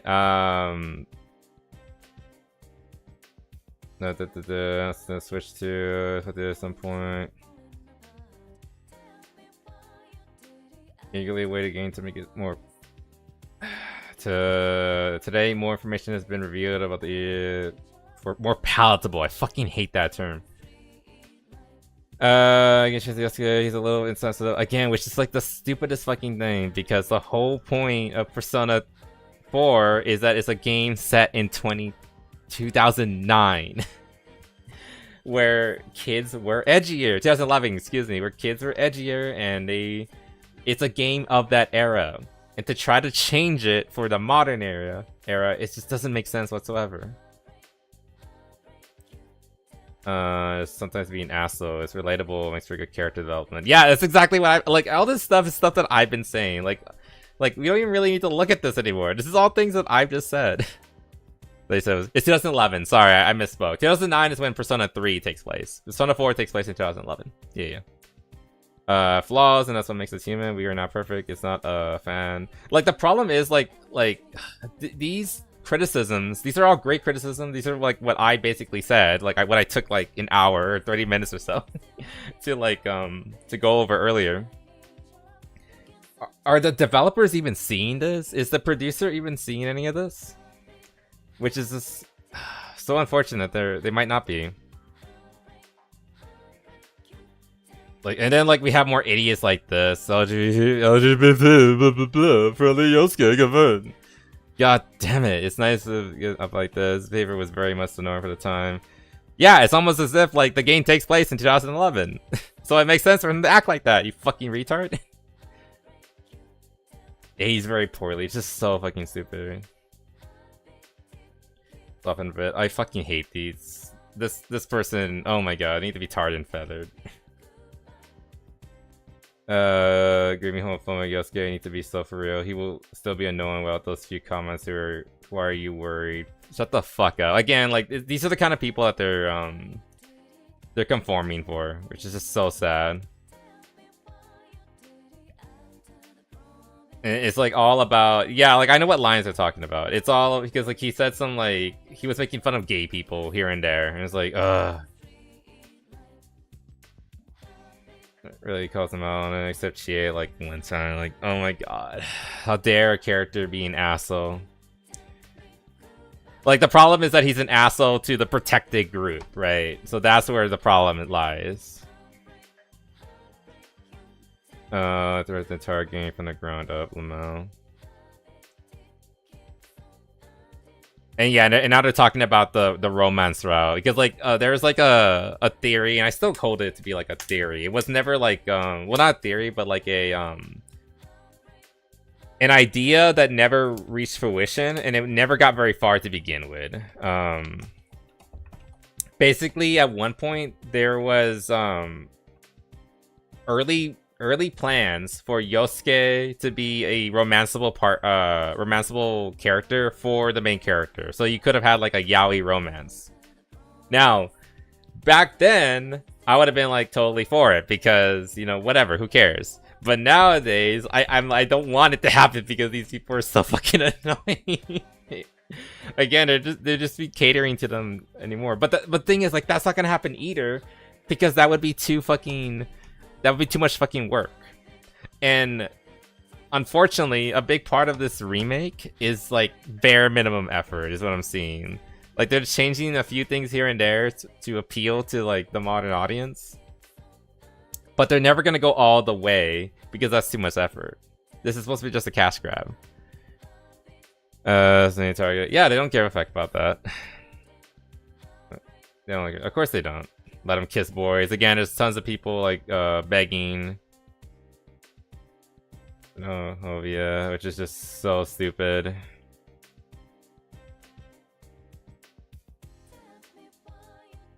Gasp and LGBT. Oh my god, these people have like no personality. Their whole fucking thing is just being gay. Like that's their whole fucking personality. And who's this guy? Is this the voice actor? Because if it is. If you don't provide some sort of a queer romance option in lieu of it, you're not doing enough. You're not. So yeah, like so like yeah, Rev has a good point here. So like yeah, they're toning down the homophobia, but that's not enough. They add the gay romance with the MC and Yosuke. If they don't do that, then they're not doing enough. And that's just that's another part of a frequent trend in all this stuff. Like you can never satisfy these people. If you give them one thing, you're just gonna demand more. It's never gonna be enough for them. Weighed in on all this. Sure, okay. Explanation, of course. Also, by the way, they're trying to use this cutscene as like an example. Like, oh, look at them, they would be so happy together if they were gay. No, this cutscene is from a concert with Rise, where she's singing on stage. The main character, his name's Yu, by the way. Yu is holding up a heart for her. This isn't a heart between these two guys. It's for Rise. He's being a good friend and fan for the girl, not anything gay between the two of them. So like, don't even take like this stupid cutscene out of context, so they can be like, oh my god, this is such a representation of like how they should be kissing each other. Woke take here, and here's their explanation. Where they too. It is cute, and like I'm pretty sure if you translate it, it's probably Risa's name in there. This is not enough. And even when referring to about different Bible translations, interesting. Problematic content that wasn't in home blue of any kind of verbiage. This guy that news, but I tried to look up the author of this article, and of course I found them on Blue Sky. That's of course. all of the, okay, so like a Blue Sky guy who somehow still has a job to write articles somewhere. Of course, he wants to push the gay romance between you and Yusuke, because of course. Why is everything gay? Movies gay, politics gay, everything's gay. I mean, just how it is.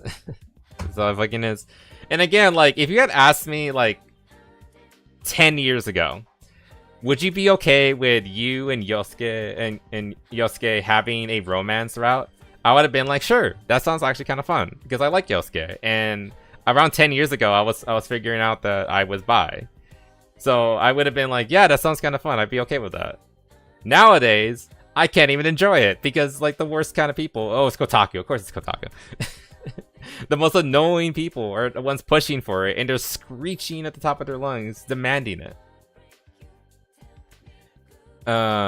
Like that's just like another trend, like how like ever since like the 2000s, gay acceptance was going up and up and up. Everyone was like all the way like in support of like gay marriage and yada yada.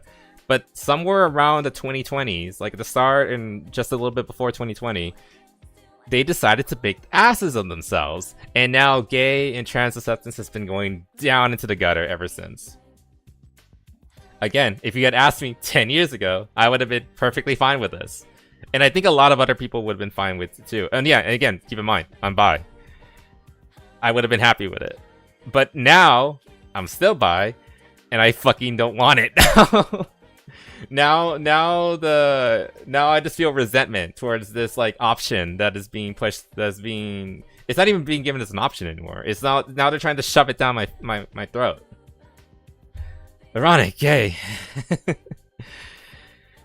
Let's just talk is like, yeah, sure. He learns something every day, and they want to remove femboys and call them trans. Oh yeah, we have another story that's kind of similar to that. We'll go. That's a good like segue after this. If you regressive, if you stop progressing. Yeah, exactly. Like that's just like the inevitable march of progress. Like you can't just have good enough. It needs to go higher and higher and higher. You can't just have gay rights. You have to have gay privilege on top of everything else, and that's what we're at now. We have gay privilege problems, and it's so fucking annoying. Again, if you had asked me 10 years ago, I would have been perfectly fine with this. But now the worst fucking people ever are trying to push it, so I don't want it anymore. More people you meet are gay, just like as a rule. My god. Again, gas and LGBT. I've been mistaken for a straight man multiple times today, and that shit sucks. Oh my fucking god. Like how? So now we're getting back into like one of the biggest jokes I heard like going like in like the mid 2010s was like, oh my god, did you just assume my gender? Now it's like, oh my god, did you just assume my sexuality? We're getting there. We're getting to that point. This is just this fucker. Oh my god. Company bullying to changing the product for censorship and piss licking. Urinalist loves it. Thanks, retards. The sanitation of like it's just this like a bad news all day. You know, like the more I hear about this game, the more I'm wishing, like I kind of hope it fucking tanks and does badly. Now I know they're gonna remove these two, and I absolutely love Funky Student. Yeah, so that's good. I'm the cutie and classy. Wouldn't you guys agree? Yeah, they're gonna get rid of so many of these like iconic lines. Love Funky Student. I highly recommend newcomers to try Circle of a Day. As you can see, yeah, we might not get Funky Student anymore because like his whole point was that Funky Student was supposed to be like a Japanese student, like kind of pushing like a black stereotype. And he was awesome. I love Funky Student, but now we're probably not gonna have him anymore because he's gonna be considered like offensive. God, like there's still time for them to fix it, but like how do we even know if like they're hearing us? I mean, I did hear about this. Let's just go over this real quickly. Apparently we have like a Japanese politician calling this out. 2 days out in like 95-degree heat. Just doing assume intense my pad gayness. work. I think I overdid it. I woke up with a crazy headache this morning. Apparently it's like acute dehydration or something I forget. Well, this isn't a typical localization issue. It makes me reflect on how lots of things one shouldn't say has grown in Japan over the roughly 20 years since the original version was released. And how that shift likely plays a role here. I imagine there are many fans who simply want to enjoy the game exactly what's in the original. Yes, exactly. So we have like an actual Japanese politician. By the way, I don't remember Zenko. I guess that's how you say his name. He's been doing a lot of rounds lately, like calling out all localizers and their bullshit. Because remember, you don't hate localizers enough. And now, like I said, like there is pussification happening within Japan themselves. Like there are actual companies like Atlas, Capcom, Square Enix, like they're opening up DEI departments and like and asking for like consultancy. Like are they being too offensive and yada yada. It's an actual problem where they're actively letting the sickness in. So it's not just like them weaseling their way in, like they're actually letting it become part of their culture, and this is just like a big example of that. Be a little bit off, and I'm trying to Somebody's bottom this thing. What the fuck? So yeah, disclaimer. Anyway, so this is related to all that. Is there any like additional responses to it? It's a pretty short video, 3 minutes. Personal interview covering is mistranslated. Okay, so like I hope that's true. The article says Wakana-san's single remark that Yasuke is an outsider then makes the utterly incorrect assumption that we wanted to change it for a modern era. The article takes Wada-san's single remark that Yosuke is an outsider then makes the utterly incorrect assumption. Oh wait, oh my god, was I just panicking for the past like 5 minutes? I mean, that changed to Recess trailer. That is a thing that we can verify. We did verify it. Like, you know, they removed the bikini scene from the beginning of the American version of the trailer, or the Western version. And if you look at all the other versions, the Japanese, and there was like even like a Bangladesh, I think, that one still has her in bikini. There's multiple ways to take that. I'm kind of hoping that they sanitize the American version because they know there are a bunch of fucking pussies over here. And they just wanted to like, okay, so like let's just like make it so that they'll shut up. But when the actual game comes out, you'll have like, you know, all the proper scenes. Because like that is a new cutscene. That is a remake of her soda commercial cutscene in like with modern graphics and everything. It looked great. I really hope it's in the final game. But okay, but apparently some Japanese, it's a rhetorical question. They don't. Interestingly enough, there was also this tweet that says some Japanese fans are claiming that Persona 4 Revival interview covering Yosuke changes is mistranslated I hope this is true. I don't think it really is though. They don't seem to understand, like they're not as familiar with this terminology as you and I are. Like when we see stuff like changing for the modern era, they're taking that not in the way Make that our we assumption that he wanted to change this to would, the with modern all era. the historical precedent that's already been set by devs saying the exact same rhetoric. So I'm not putting much weight in this. It's also just a comment with literally 24 likes that they're citing. So, Okay. you know, there's not much to that in my opinion. But if you want to look into that more, that is something to potentially look into. All right. That, Okay. So I was correct to doom and gloom for the past like 30 minutes or so.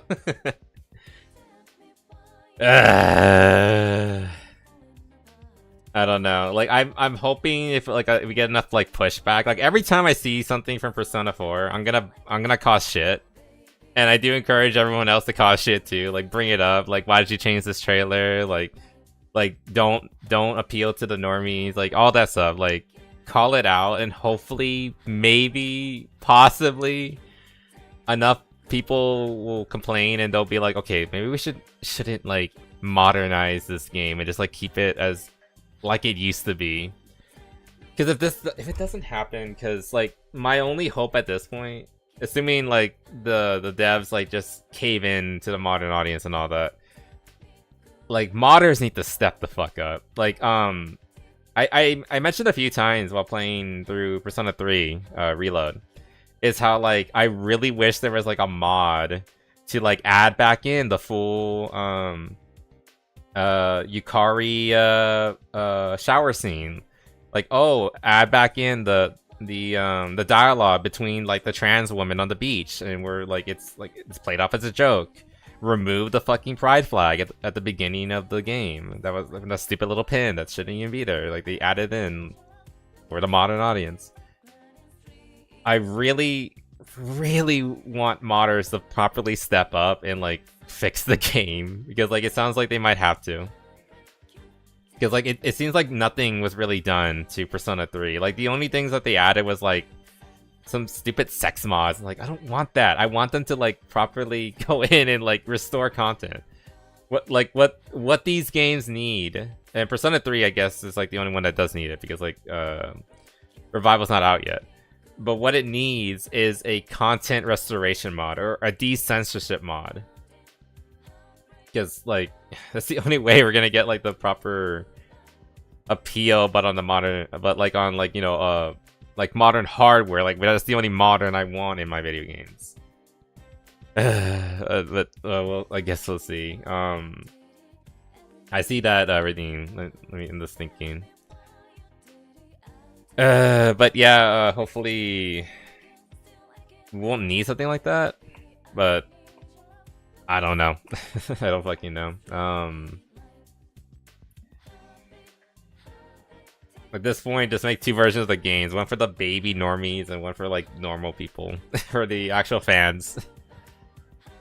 But like I said, just call it out when you can, and hopefully maybe we can do like some kind of change. Well, we were gonna segue into something else, if I remember correctly. Someone mentioned something. Also, thank you for the water. Appreciate it, Templar.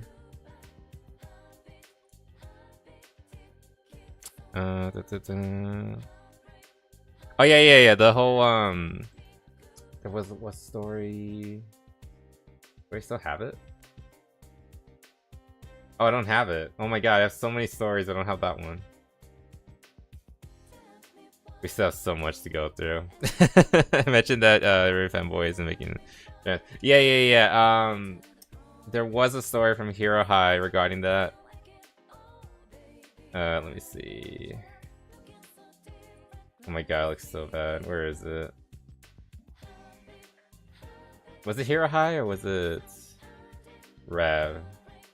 I think it was Rev, actually. Let me see. It's like one more story from Rev around here. Yeah, I do. Okay. Dun, dun. Where is it? Where is it? This one was weird. A VTuber that apparently is like causing the losses in the FIFA finals, which I don't get, but okay. Interesting. Is it still not here? Where is it? Oh, here it is. Here it is. Here it is. Hey, what's up, guys? We're here. Mm. So over the years, we have seen many Give it a water. examples of Twitter users looking at fictional characters. And We'll go really quickly through this one. Basically, they're coming for the tomboys now. It's a very similar situation as like I accidentally turned my girl. What do you mean trash taste? I know what you're talking about. But yes, I do have trash taste. Oh, you mean this thing? Yeah, I'm considering going over this, but we'll talk about that later, maybe. Again, I just saw Iori and I just thought about her delicious chocolatey feet, and so that's why I clicked on that video. Anyway, the point is there was a no, that's the wrong one. It's very similar to the situation regarding that manga, the boy love manga that I really like. I accidentally turned my childhood friend into a girl. Very similar to that, we're kind of having this issue, but now it's in the reverse, where it's like a Yuri relationship. There's this character in this game, in this manga. The guy she was interested in wasn't a guy at all. And you can just tell by the title. You can tell by the title that what the usual suspects are coming to the conclusion of. This character, which is this one, she dresses very masculinely, very androgynous. Wears a mask so you can't see his her lips properly, so you can't really see like the feminine features as well. She's very much like a tomboy or butch or whatever term you want, whatever you want to call her. And all the losers saw this and like. Trans man. It's exactly what you think happened. Exactly what you think has happened. It's literally just the reverse of the it's literally just the reverse of like I accidentally turned my childhood friend into a girl. But in that one, they saw that character like, oh my god, she's a trans girl, and they see this one and they're like, oh my god, he's a trans man. It's the same shit, different day. History often rhymes. It's the same fucking idea, and it's so annoying. So now they're coming after the Yuri, which is I do find a little more interesting because like usually they don't usually target Yuri because they're usually in the business of making Yuri. You know, trying to force a character to be a girl and then like shacking up with an already girl. That's usually what I've noticed, because again, like these sort of people usually prioritize certain things, you know, like you've probably heard of stories of like, oh, gay pride, but the cis men at pride make me feel really uncomfy, so you know, gay pride but not the guys though. I want only the girls, you know, usual bullshit like that. So it's not as big as the whole, oh, that character is actually a trans girl. But again, very similar situation. It's just stupid. Anyway, that's all I really have to say about it. Fanboys being erased like this. Again, like it's just constantly happening. They can't help themselves. They have to keep fucking them up. Masculine, something Vanilla has never done. I dress masculine most days. Oh my god. Think clown, different circus. Basically, yeah. Alright, big one. Let's get into the big one. We probably heard, you probably heard about this one, obviously. Xbox laid off 3,200%. 3,200%. That's not a real number. 3,200 employees in the past, like, week. Oh yeah, and the CEO is a Fed. I think there is this thing. I guess I'll just open it in Twitter. Take a peek at this. Interesting. Basically, like, what is happening? But yeah, it's all going to hell. Wait, what? Okay, listening. But yeah, the Xbox and PlayStation been moving lately. Like, which one could be worse? I assume these are both villains from whatever anime this is from. But yeah, this is like one of the biggest layoffs. Like, there's been tons of layoffs like over the past couple of years. Like, the gaming industry is like dying. AAA is like dying. They hired way too much during the pandemic, and a lot of those people are basically doing nothing, or they're basically HR workers or DEI workers, DEI hires, running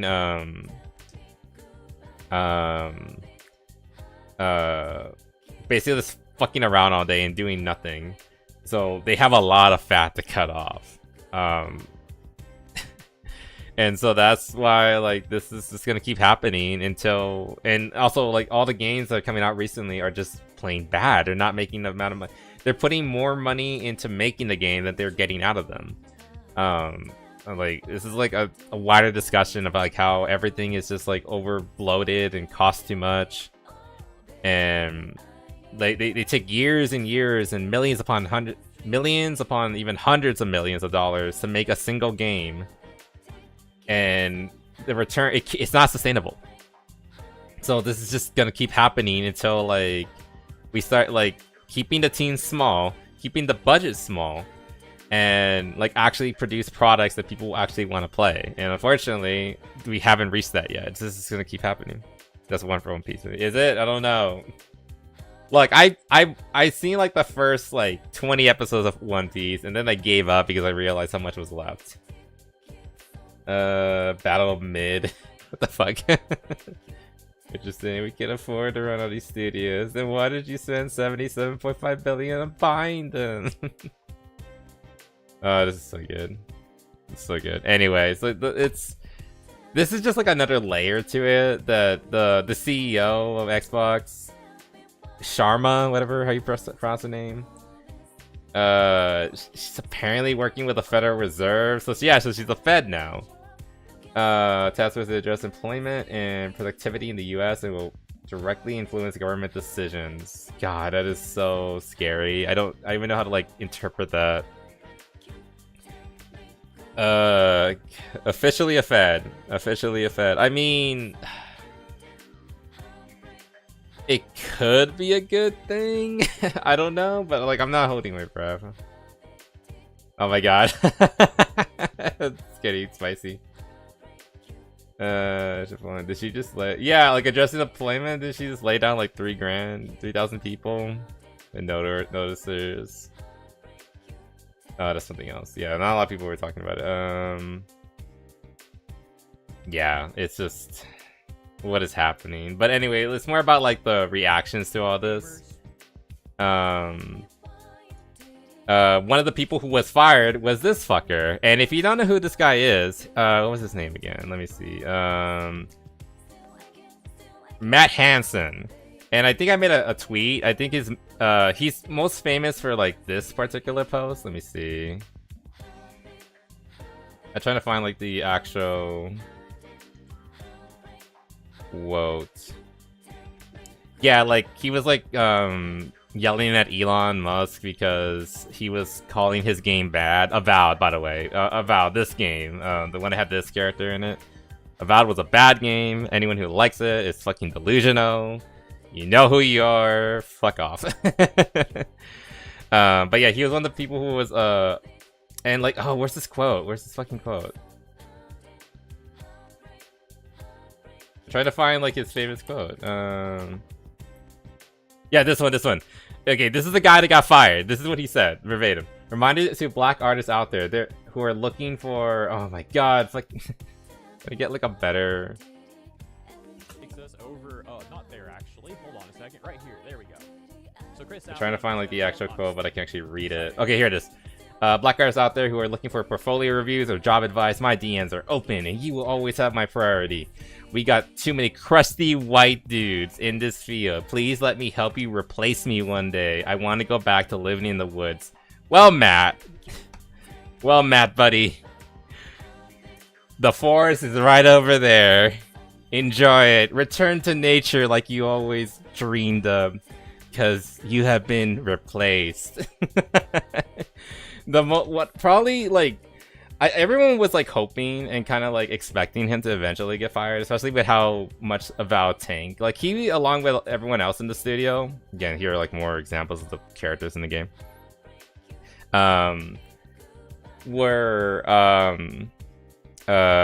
Rush giving that game a 7 out of 10. It's like a 6 at best. I mean, from what I saw of it, the gameplay looked okay. It was also just very linear and very ugly. And also, like, it chugged like hell, but, you know, whatever. That's every fucking game nowadays. Congratulations, Tom. But the point is, bad game, bad practice. It's basically encouraging, you know, breaking the law, because that's against the law. You can't hire people based on it.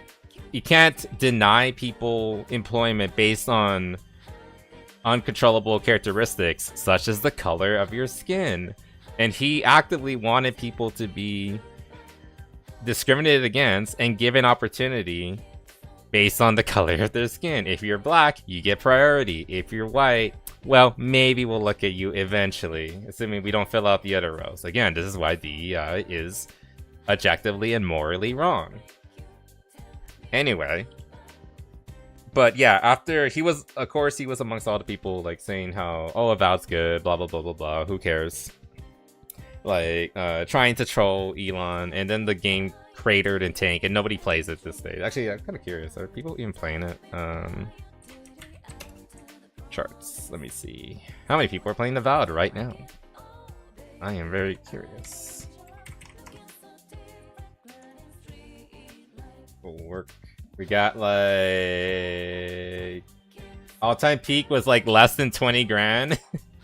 And the 24-hour peak with the last 24 hours was 630. Wow. Let's look at this game was technically made by Obsidian. Let's look up New Vegas, which is arguably their most successful and most beloved game of all time. All-time peak. Past 24 hours, 5K. A difference of about 4,500 people more playing in the past 24 hours. I might have been that 24 hours actually. Who knows? I still play off and on every now and then. That really shows you, like, to be fair, like, let's be fair. These are RPGs. These are single player games. They do not rely on large player counts like a shooter or like an online game, an MMO or anything like that. These are single player games that most people are going to play, enjoy it, and then put it down and never pick it up again. Like, you'll have like a good like 30, 40, 50, 60 plus hours of gameplay depending on like how into it you get. But most people will just like play it and then they'll go through the story once and then never touch it again. Or they'll come back years later, blah blah blah blah blah. It's only like weirdos like me who come back to it like every other year and like play it again and again and again. Elden Ring. Yeah, Elden Ring's probably another probably the biggest example. It's 40k.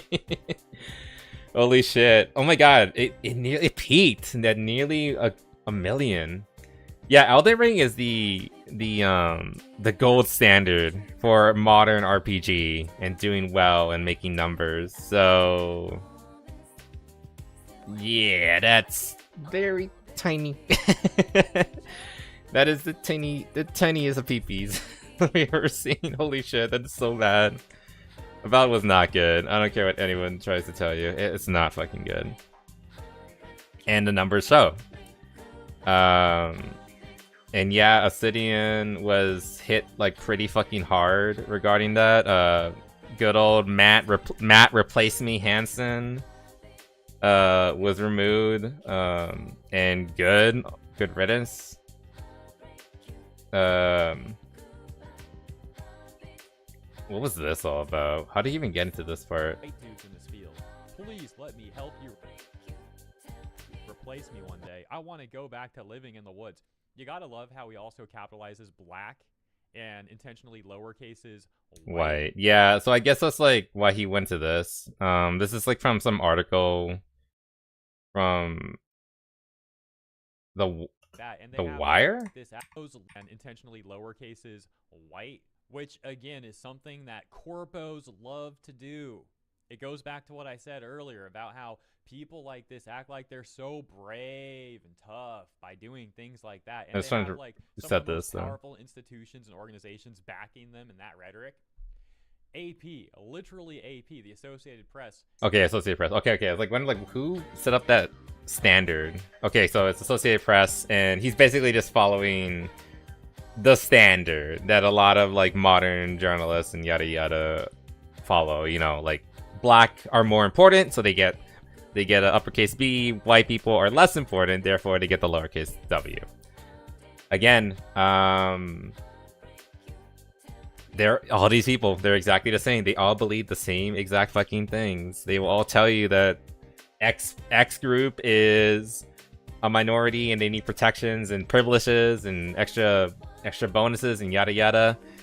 When that has been going on for years and years now, where they are actually the elevated class, and the other people are the ones who are becoming second-class citizens. Yeah, I'm saying that like we're getting our privilege compared to white people, especially in the West. Fight me. Anyway, I don't believe he actually wants to go to the woods. He most likely believes he will be exception if he bends over backwards for minority groups. Basically, like the dude has a beard and all that, but he's no mountain man. He's just a fucking poser. He just has that because he thinks it makes him look tough. He probably has like a negative chin underneath that. But hey, if he was, assuming he wasn't, giving him the benefit of the doubt and assuming he wasn't all talk, here's your opportunity, Matt, old buddy. Go out there, start your life as a hermit. I hope you have fun. And hope you don't become like that one hermit who ended up in the woods and then ended up dying of dysentery or something, like within like 2 months or something like that. No, I'm not saying I want that to happen to him, but assuming it gets to that point, I hope he has the good sense to come the fuck back, because I don't think he actually has it in him. But here's your opportunity to prove me wrong. Go enjoy nature, my dude. Anyway, he's gonna have a lot of free time now. Anyway, moving on.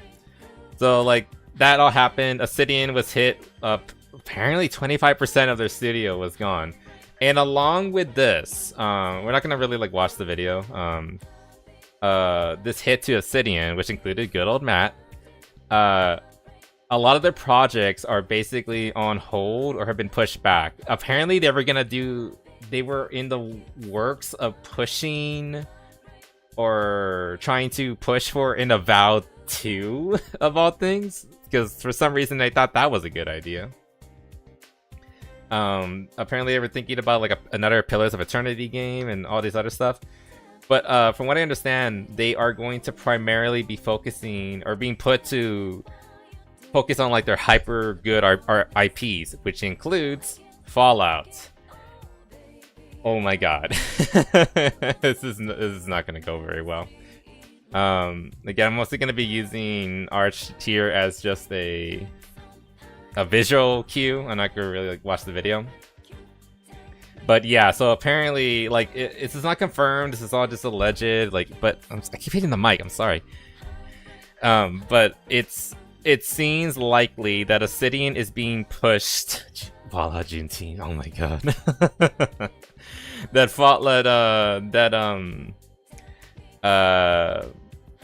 Obsidian is going to be pushed into making a new. Oh wait, actually I did need that other video. Hold on. Oh fuck. I need to find. I didn't like actually hit on it, so I need to find it again.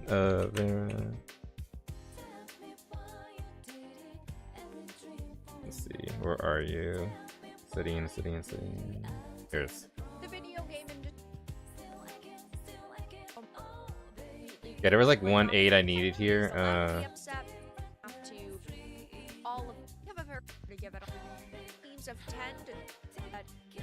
Wait, I think it might have been this video. But basically, yeah, Obsidian is basically almost sort of confirmed to only be working on a new Fallout now. Now, some people might hear this, and if, again, this is very similar to the Persona thing. Like, if you had asked me 10 years ago, would you want Obsidian to make another Fallout game? If you had asked me 10 years ago, I would have been like, yes, hell yeah, let's fucking do it. I want another Fallout from Obsidian. New Vegas is my jam. It's the best fucking game ever. I still hold in my mind that New Vegas is one of, if not the best RPG of all time. Period. Fucking love New Vegas. Like, no one will tell you more that New Vegas is like king RPG ever. Actually, I did have something here I wanted to like use as a visual.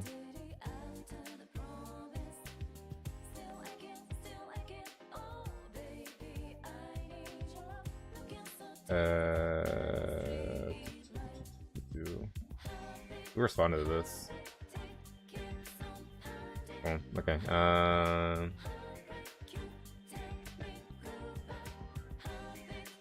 It was from these quotes. Yeah, this is what I was kind of concerned about. Basically, long story short, this is not the same as Obsidian. Fallout 76 was almost 10 years ago. Don't remind me.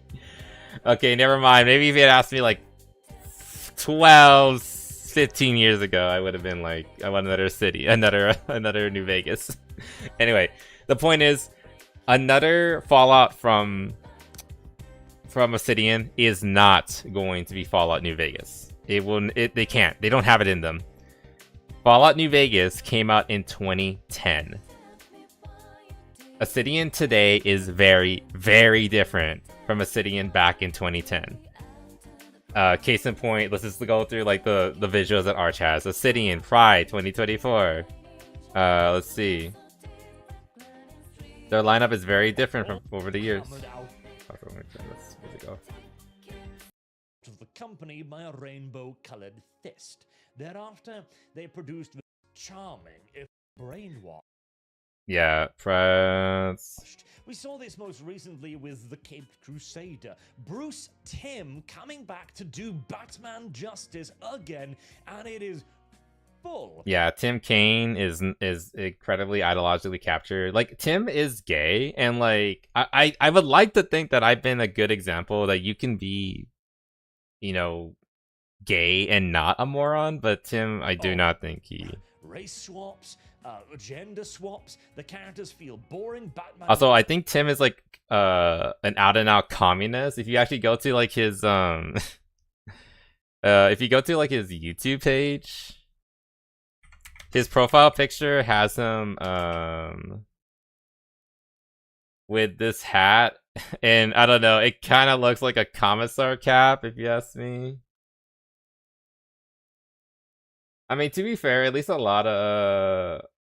least a good amount of his stuff seems to him just be talking about coding and making video games, which, I mean, like, that's fair. I'm okay with that, but you can be gay without being gay, or like, as I like to say, you can be gay without being a faggot. Like, there's a difference. God, he isn't even the hero. It could easily be argued that Barbara Gordon, But yeah, I know since then they've had the Outer Worlds, they've had the Outer Worlds 2, they've had Avowed, and all of these have been terrible fucking these terrible fucking games that just did not hold up. Tyranny has its issues where like they treat the women in the game are treated as like a upper class as opposed to men. And like, what do they mean by that?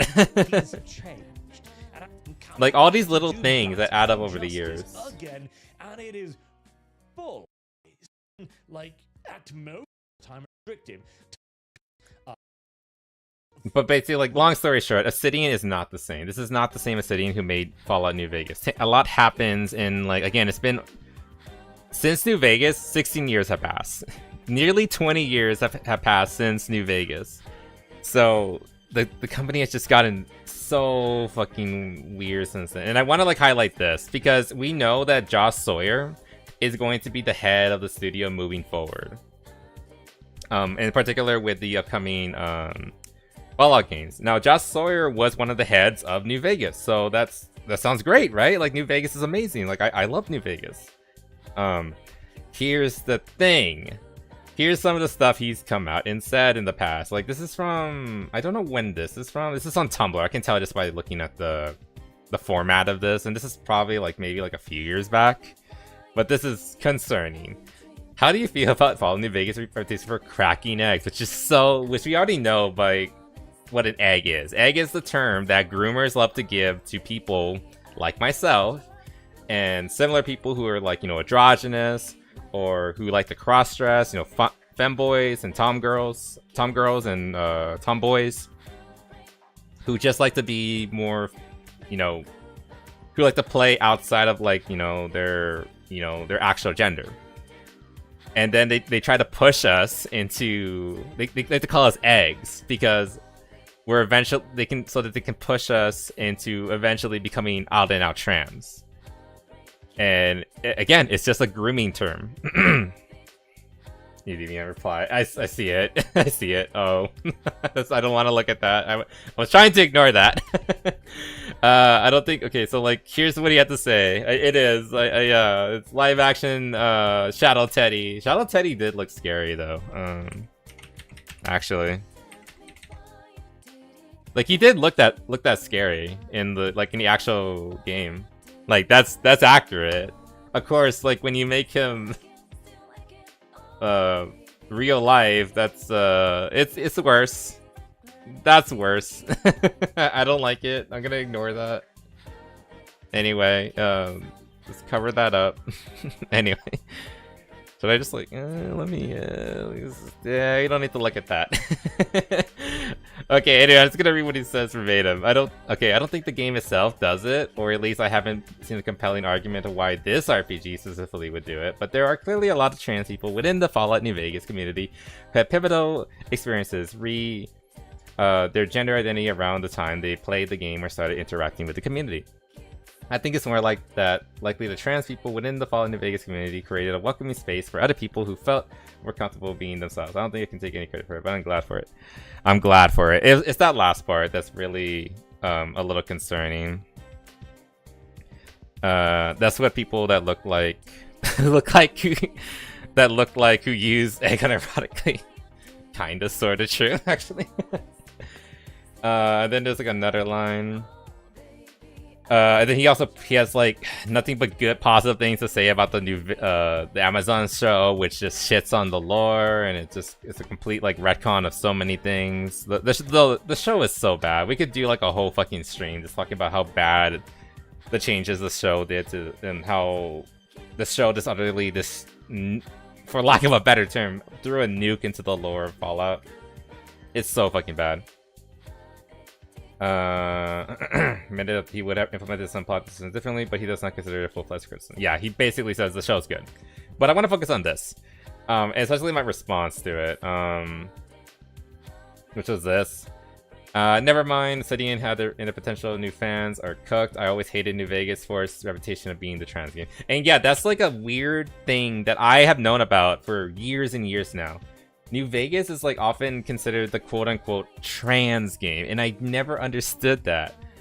And I've seen like trans streamers try to say like, oh, it's trans because of this and other bullshit that doesn't make sense.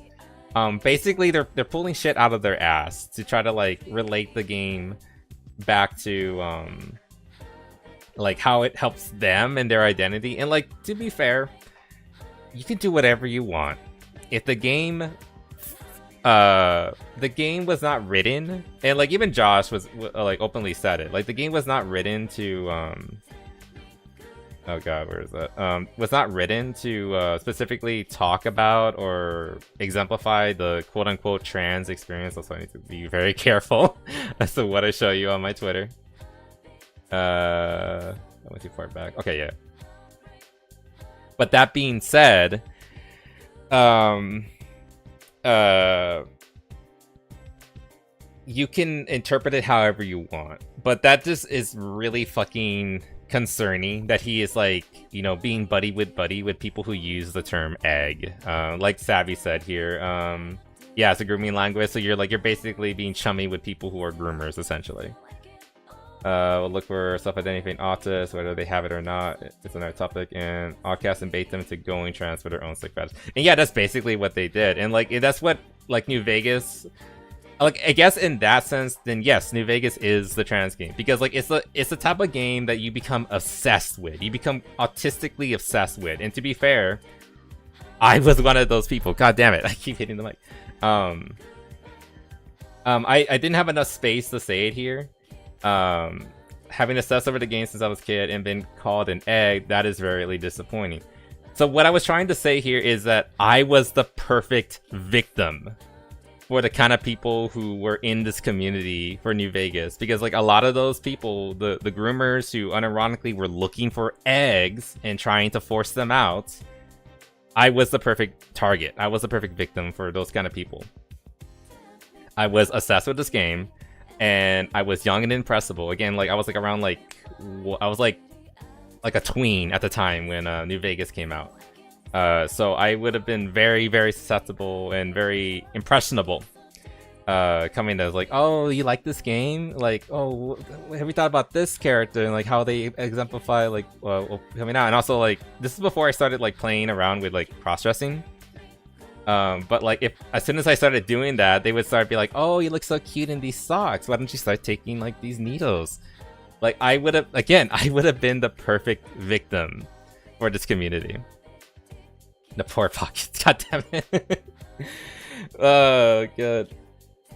Having assessed well, but yeah, that's why like this is like so fucking disappointing that like again, as somebody who's been referred to as an egg, as somebody who has been targeted by these rumors, this is just frustrating and disappointing. Like he's basically saying like, oh, that's good. That's good that like our game helped you come out and it helped you crack from your egg. Because if you unironically use that term and you say that as a good thing, I'm glad for it. He's basically saying that he is in support of like the grooming of that people took part of regarding this game. It's just really fun. Again, like the whole thing about Joyce Levita, who worked for Remedy Game, proves that his next reply to this.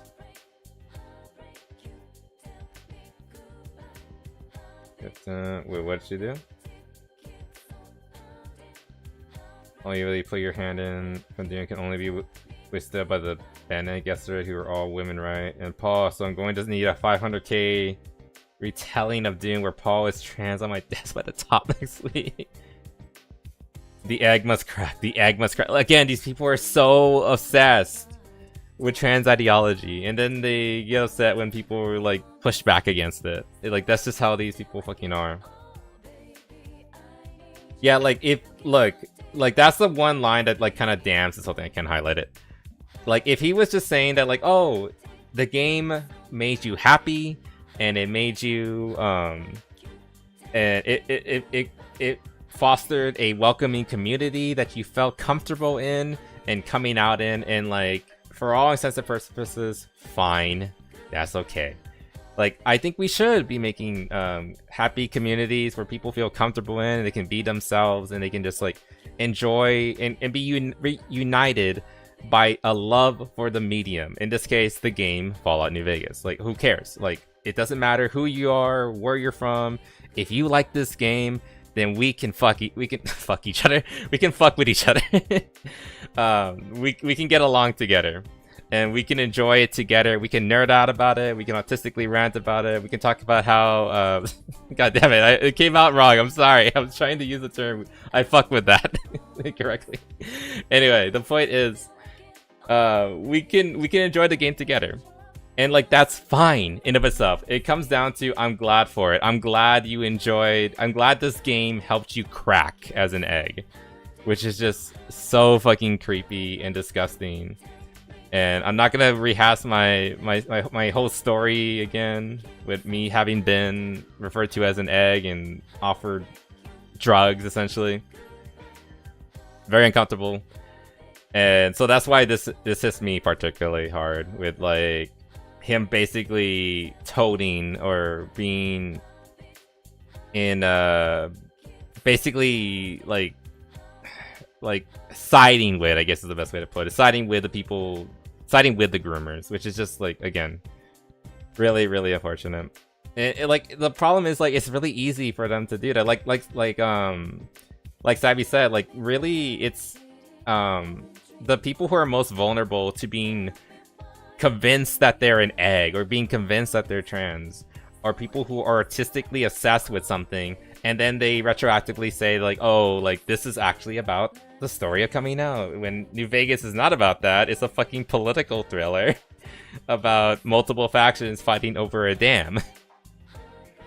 And like and really it's just like a common cause that people from all sorts of life can come together and, you know, either fight for or against whichever side they want to go with, whether that be Mr. House or the Legion or the NCR, whatever. The point is, one exceptional person can unite many different people from many different backgrounds to ultimately reach a goal to change the fate of this region. That's the story. It's not deeper than that. There's no trans iconography in it. And depending on how you, and so it's all just shoehorned in and trying to say again, like to quote the he who must not be named, Devin, it's the great art of bullshit. If you try hard enough, you can shoehorn whatever bullshit you want into New Vegas and try to pretend that it's like the trans awakening story when it's not. I can say that New Vegas is a Christian positive conservative story about reclaiming your homeland and protecting it against invaders. If I go with Mr. House, or heck, that can be how I interpret the ending of the wild card ending. It's up to me, because like that's the kind of the beauty of the story. You can make it whatever the fuck you want. So I say that New Vegas is a conservative story. I just decided. Prove me wrong. Prove me fucking wrong. But like that's but the point is, like they can do the same thing on their end and try to bullshit their way into saying that the story is like for them. And that's why it's the trans game, blah blah blah. And I meant it when I said that, like, I've been noticing this, like, it being the trans game for a year. Like, even back in, like, the game came out 2010. Like, even back in, like, 2014, 2015. I remember pictures, like, memes, like, it would be, like, a picture of, like, a femboy or like, a trans lady. And it would be like, oh, yeah, I like New Vegas. How could you tell? And, they're wearing, like, a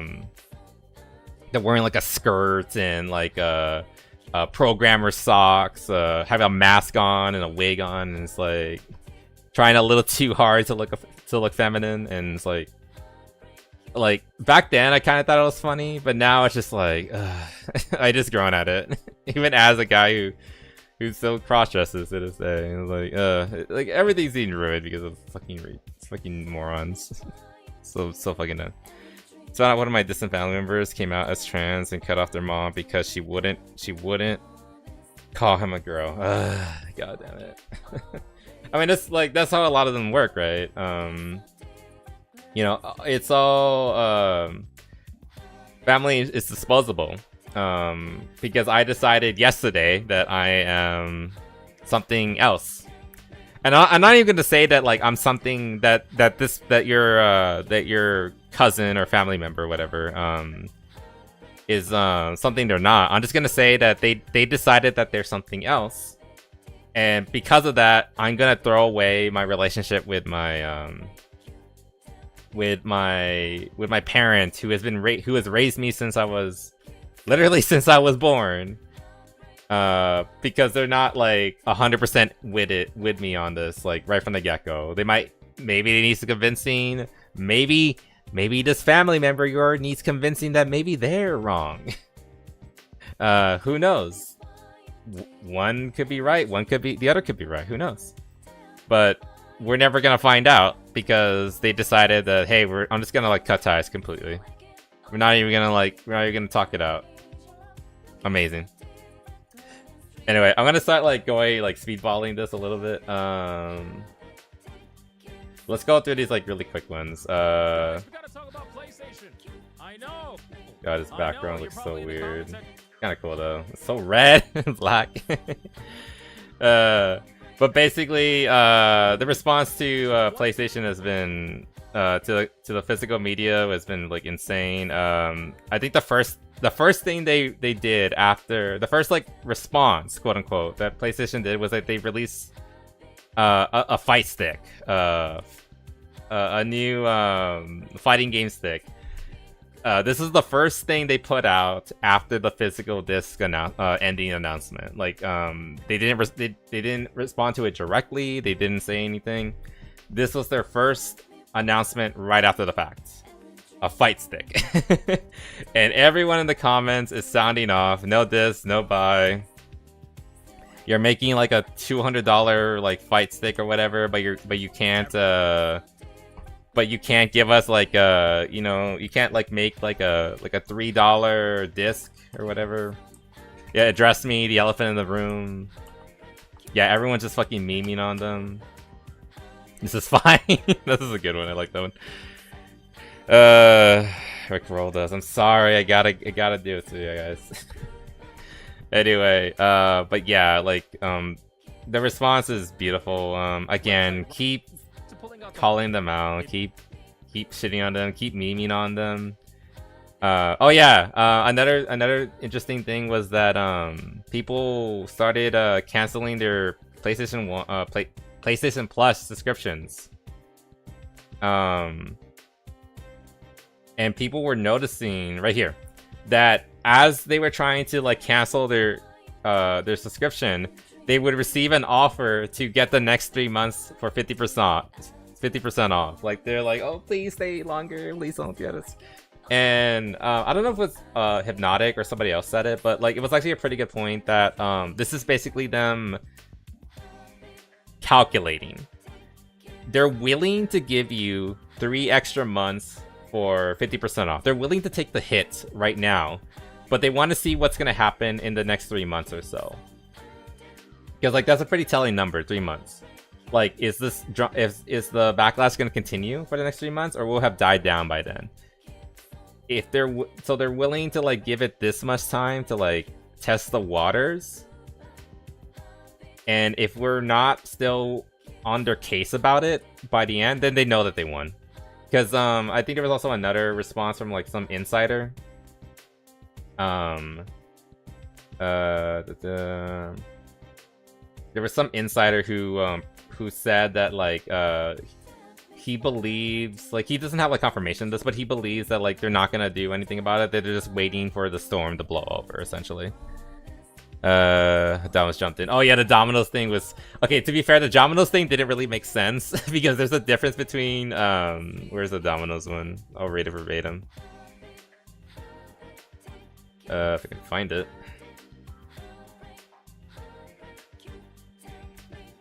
Where is it? Where is it? I can't find the Domino's pick. Is it then? And then come to find out, you know, is that UK is in Digital pizza. Yeah. That doesn't really make sense because a pizza, you can't eat a digital pizza, like, period. You can enjoy a game even if it's like digital only. So it isn't a one-to-one comparison, but the fact alone that Domino's is shitting on them and taking advantage of this, that's funny. That's hilarious, and I'm glad that they're doing it. Like, there's not gonna be any like PlayStation/Domino's crossover events or deals anytime soon, but like that's pretty funny. Like I wish, ever since like the Wendy's debacle where Wendy's was having like their Twitter account holder was like being really sassy online, and it created that persona of like sassy Wendy's. I feel like a lot of customers have been trying to like replicate that. No one's done it to the same degree, but I'm still happy that they're trying to do it. I appreciate it. Anyway, but like I said, that 3-month deadline or push for like a 50% off. That again, that's like them testing the waters. Really, like again, the lesson of the day is like just keep fucking pushing, keep making them have to make it so big that they can't ignore it. I don't think it's likely that they're gonna reverse this decision. At least not if we don't keep pushing. Like again, like I'm never gonna buy a Sony product ever again if I can help it. I have not bought anything for PS5 since the last thing for PS5 I bought was Stellar Blade. I bought it on that because that was the only product that was available on, and I wanted to support the game. But thankfully they're gonna make the sequel is gonna be on Steam on launch, so I'm never gonna have to worry about it again. Like really, like if they decide to go through with this, like the console companies, if they decide to continue this, like we still like Xbox still has the opportunity. They could do like the funniest thing ever. They can do the reversal. Like we are committed to physical media moving forward. It could literally just be like a repeat, the modern day equivalent of the how do you share your games on the PlayStation. They still have an opportunity. They can still do that. But they haven't. But they've been pretty quiet about this whole thing. But which is why, like, I don't think they're going to, because like they want the all digital future too. They want to be able to control what you can and can't play, and they want to be able to take all your content away at like the drop of a hat, just the same way that Sony wants to do it. But if that does happen, if it does become the all digital future, everyone just needs to like fucking give up on console games, at least like on Sony and PlayStation needs to give up with them and just switch to Steam. Because if you have to use only one, if you are forced to do all digital, then at least pick the platform that fucks you over the least. At least Steam, with all its faults, tries to be the good guys. Like again, like we talked about Steam's fuck ups over the years, and like a lot of it's like out of their hands. It's usually like payment processes and things like that they have no control over. Again, Steam just needs Steam can solve all their problems if they just make their own credit card or debit card or whatever. Come on, Gabe, just fucking do it. Make the Steam card, make it real. I'll go to the bank and get one right now.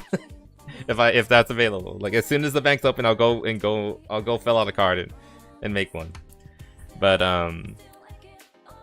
if the all digital future is guaranteed, just get a fucking PC. Just get a fucking PC. Can hear 4-hour Chiefs. No, we're not. We're done. We're done. Anyway, that's everything with PlayStation. But yeah, we'll just keep pushing. Don't buy any Sony products ever again. I don't. This is just like a review of this guy. This like fucking creep pedo groomer. Oh, thank you for the kiss, TOA. I remember the sets. Mwah. Thank you. This is just a distraction, I can tell. But thank you, I appreciate it. But yeah, that femboy groomer guy, that was something else. Yeah, this guy, what's his name again? Lord Picky. God, this guy's so obsessed with himself. And I call myself a prince too, and you think I'm... God, not even, and I don't even have like the same level of bullshit as he, the same level of obsessed as he is. Anyway, of narcissism that this guy is. Anyway, but yeah, he is like, we talked about him like in the past. Like he has a whole server where he like tries, basically the whole thing of grooming, grooming people to like come out, turn them into eggs and become trans. He kind of does that, but he only goes halfway, and he wants them to become femboys, but he's doing it to kids, and that's the fucking creepy part about it. Especially, I mean, also you shouldn't be like forcing people. Like I joke with like, you know, like, okay, let's turn you into like a femboy, but no, like obviously don't do that. Like if they're not like into it, at least like part a little bit. But like the problem is like he's doing this to like underage people, like teenagers, like 15 and younger, like primarily it seems. Multiple accounts, and basically what happened is that they got his Roblox account removed. He got removed from Roblox, which again, like if you didn't know anything about Roblox, it's like one of the most like prolific grooming networks and on all the internet. It's happening on Roblox, and this guy is one of the people, this picky fucker. God of Fluff. Oh my god, he's so obsessed with himself. Prince of Bottoms isn't that much of a title. I'm Prince of Hairs. I'm the Prince of Black Hairs. Shut up. Anyway, but yeah, this guy's just his fucking finger too. But yeah, basically what happened is Technicals has teamed up with Slep, and we've talked about Slep before. Slep has done good work. He's probably one of the most famous. I didn't highlight his name. You can see it now. Yeah, Slep. We talked about him before. He's one of the more famous pedo busters out there. Like he's like worked with like law enforcement and busted like IRL pedophiles. And like, you know, yeah, great, power to him. Like, right, like he's like gotten rid of like actual and I use the word correctly, actual problematic people. We have talked about like how Slep has kind of like shit the bed a little bit with like him picking fights with Chibi. Implying that Chibi is a pedo just because he likes Loli. Like, oh, okay, like we haven't heard this like 5 billion times before. But yeah, it's just unfortunate. But besides that, Slep does have the credentials of actually going after real predators and actual bad people, and he's going after Picky, and Picky is an actual predator. Thankfully, besides shit talking to Chibi, he doesn't have actually anything to like hold him up to, so I assume he's just being an ass because he just doesn't like Loli. And like, I mean, again, fine, we already talked about that. Like, you don't have to like Loli, but at least he's not like going through the roof trying to like find something that isn't there, you know? Something that should have been sent to the police. Headhunter Gideon just got arrested. Like, really? I don't. Oh yeah, this guy, right? This guy? Yeah. He was gonna talk about this, and like that's a whole other situation. He got arrested. He got because from what I understand about the situation, it wasn't because he was he's a pedo himself. It's because he was causing public disturbances. Like he would live stream himself going to like confront the person, right? And the problem was that like a lot of his fans who are often our children, like again, like teenagers, would often go to the location and would become part of a mob, and they would go in and heckle this guy. And to be fair, when he got arrested, he wasn't even going after a pedo. He was going after a squatter, apparently, who wasn't even there at the time, from what I understand. So it was this whole fucking mess. There was a bunch of kids there. He was being an idiot. He was causing a public disturbance. So the cops got involved. They were like, okay, we gotta arrest you because you're being an ass and you're getting kids involved in a potentially dangerous situation. And he was like, he started resisting arrest. He said like you're making a mistake. Like I'm a multi-millionaire. Like any charges you try to put on me, I can fight back with money, basically. And it's just like, he was just being an ass.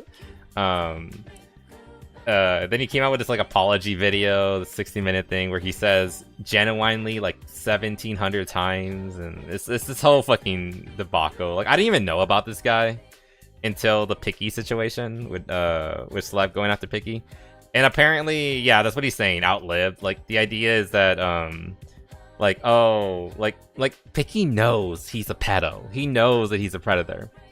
And that he would be the target for someone like him. Because, like, yeah, he did do some genuinely good things of, like, going after pedophiles. And he's like, oh, I got away from him. Like, outlived. He didn't come after me. But, well, boo-hoo, Picky, this is a team sport. And now Slap and Technicals are after you now. And it's just fucking pathetic. Something this should have been sent to the police. The pedal, that's why I don't like online pedal hunters. Yeah, like they can be like really it depends on how they do it. Again, like what he's saying here when he says I quit is not that he's gonna stop doing what he does. He's gonna stop live streaming it, basically encouraging people to get involved. He's gonna do it more safely, and I don't necessarily think this is a bad thing. He's gonna go after them like on an unspecified date at an unspecified time. Nobody's gonna know he's gonna do it, and then he's gonna release the video like, I don't know, like a week afterwards, and so that nobody else has to get involved except for him and the police. So he's like he is the guy tipping them off and recording the event, and then the police are the ones arresting them. And like, I think that's fine. I don't think there's anything wrong with that. They do it for the content. I mean, like, yeah, and I don't think there's anything necessarily wrong with that. If you're gonna do it a good service and you can also get paid for it, I think that's fine. I don't really think that's necessarily a bad thing. But anyway, like, my problem with him was really just like the method at which he was doing it. And again, like, I have my issues with Slep, because he's shit talking Chibi for no reason whatsoever, except because he likes lolis. But like, I am glad that he is going after Picky now, who is an actual predator, which they have like, they have actual proof of his him doing certain attacks on and grooming like dozens of kids in his server. And like, they're alerting, and like, I know you said like they take it to a police, but like, yeah, he's actively encouraging, like telling the victims, hey, take this to your local law enforcement, as well as take it to like No Child Left Behind kind of organizations and such, to the FBI and things like that. Like, they're getting the authorities involved, and just like, you know, using the community and the internet and making it public, so like he can't just hide away from it. Like, it's all being documented for everyone to see, and I think this is like a good way to go about it. But yeah, so unfortunately, from what I'm aware of, is Picky is not in prison yet, but this is a good step. Like, he lost his Roblox account, and that's like one of his biggest, like, I guess you can call it like trade lanes, I guess, for finding victims that he can groom. Of course, he still has his Discord servers, that's a whole other issue. Discord is a shithole. They won't let you do certain things and yada yada, but like, they'll let this fucker have multiple servers where he's grooming kids because gay, I guess. I don't know. Discord is like dragging their feet regarding like doing anything regarding this dude, which is unfortunate. But yeah, those are the two biggest like battlegrounds, I guess. Discord and Roblox when it comes to like these people where they go after kids primarily. But yeah, so that's some good news. Not the slam dunk we need regarding Picky, because again, he's a real big black eye. Not black eye. He gives a bad name to femboys like myself. So I hope they do get him eventually, because it's unfortunate that he's still wandering around. Anyway, well, I don't really care about that. Basically, Elder Scrolls 6 might be delayed even longer. They're threatening to do a strike, because I even saw that they had like a memorial, which is like so kind of like funny, but also sad at the same time. They had like a memorial in the lobby of the building for the people who got fired, like as if these people died. And it was just like, what? Let me see if I can find a picture of it. Memorial. No. That's the memorial.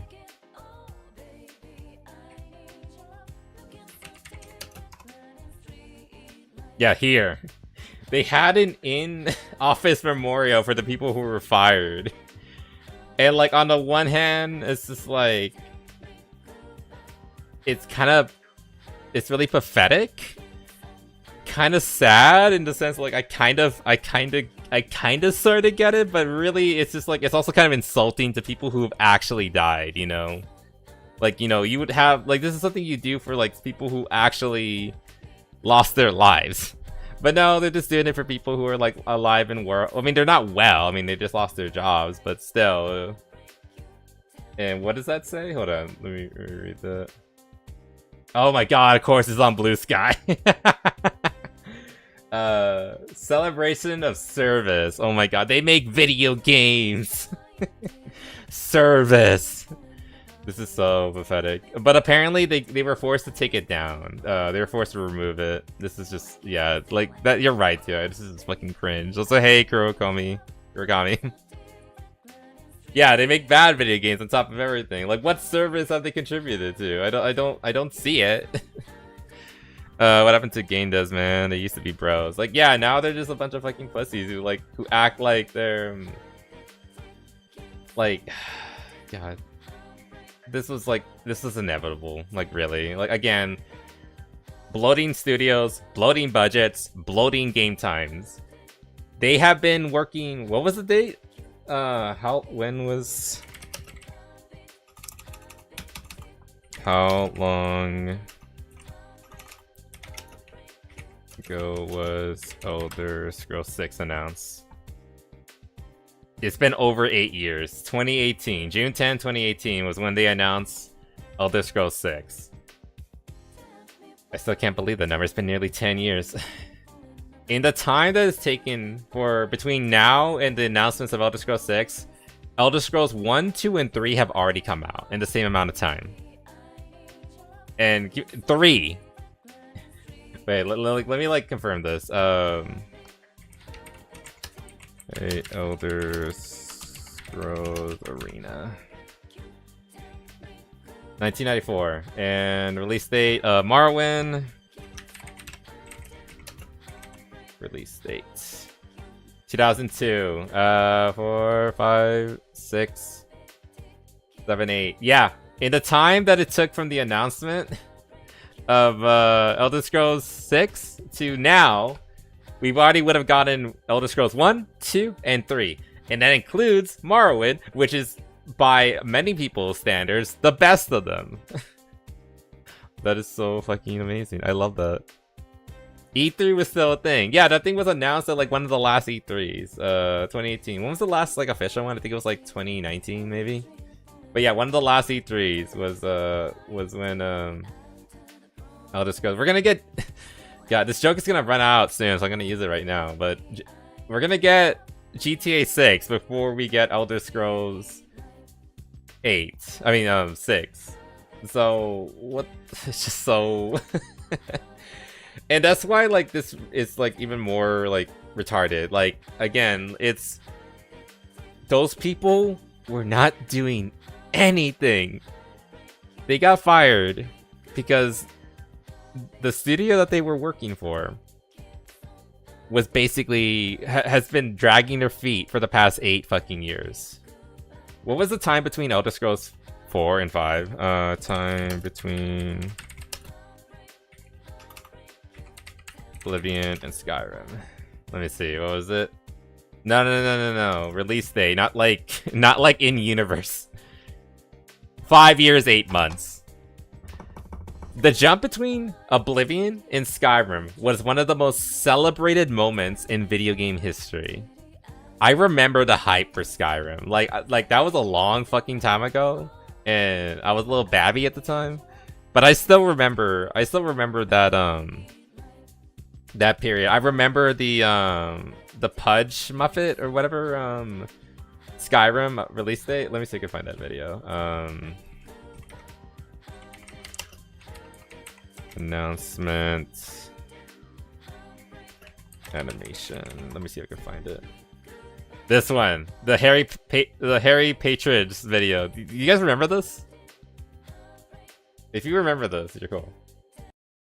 I remember this when this came out 15 years ago. I'm finding out now. Yeah, and then Rorschach goes, "I'm nutty," and everyone thought I was really funny. Oh yeah. Did you see there's a teaser out for the new Elder Scrolls game? What, they're doing a new one? Really? God, I loved the last two. I've been doing. Shut up. Don't show anything though. It's just some old guy doing a voiceover. Oh man, you've got me excited now. Don't get too excited. You always get way too worked up about trailers. What? No, I don't. This is legendary. Like, fine, call me hag all you want, but this is fucking legendary. Holy shit, what is this? Forged in God's very flames. Do my eyes tell me lies? A new Elder Scrolls. Oh my god, look at that. No. God's very flames. Do my eyes. Look at that old fashioned. That's like Windows 7 or something like that. And then old fashioned YouTube. God, this is so fucking old. Tell me lies, a new Elder Scrolls game. Time is nigh, I must fly, venture forth on my quest. Goodbye ma, goodbye pa, and goodbye girlfriend's breast. I'll be off as a rough, catch you later, Hyrule. I'll be gone, I'll be on, I'm no longer your fool. The crab filled the gap while I waited to begin. Some of these games are actually really good though. The adventure of my life in the land of Skyrim. Legendary. Like I said, it's fucking legendary. Again, like this was a like people like to tell you that like people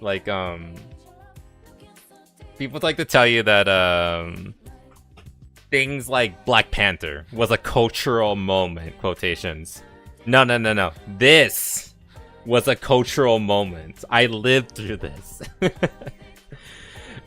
And it's been at least 5, 6, it's been like over 3 years.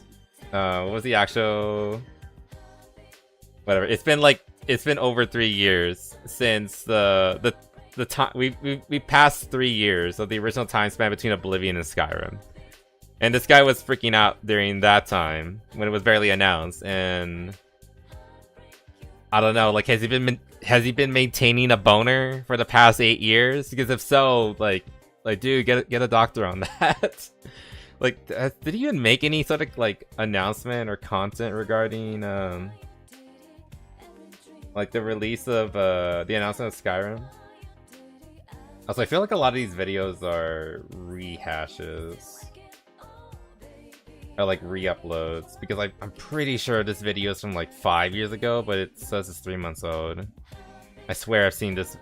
I swear I've seen that goth chick like from like years and years ago. Anyway, I need to check out Harry Potter again. Like, that video was so good. I was laughing my ass off as a kid back then. Anytime something niche that's unique becomes popular, people come in to generalize it because for some reason things have to appeal to everyone. Oh, how ironic! Here's Persona. Here's Persona 4. Living that. And whatever. Oh my god, we're at the 3-hour mark. Anyway, last thing, Odyssey. Really rapidly, let's get through this. The Odyssey. Basically, this movie should fail. It needs to fucking fail. Like, if it hasn't, let me see the Odyssey trailer. It's so fucking trash. We're not gonna watch the trash days. Like, no. There's not enough time. It's not enough time. I'm sorry. We're already at the 3-hour mark. I'm sorry. Actually, let me see if I can find this.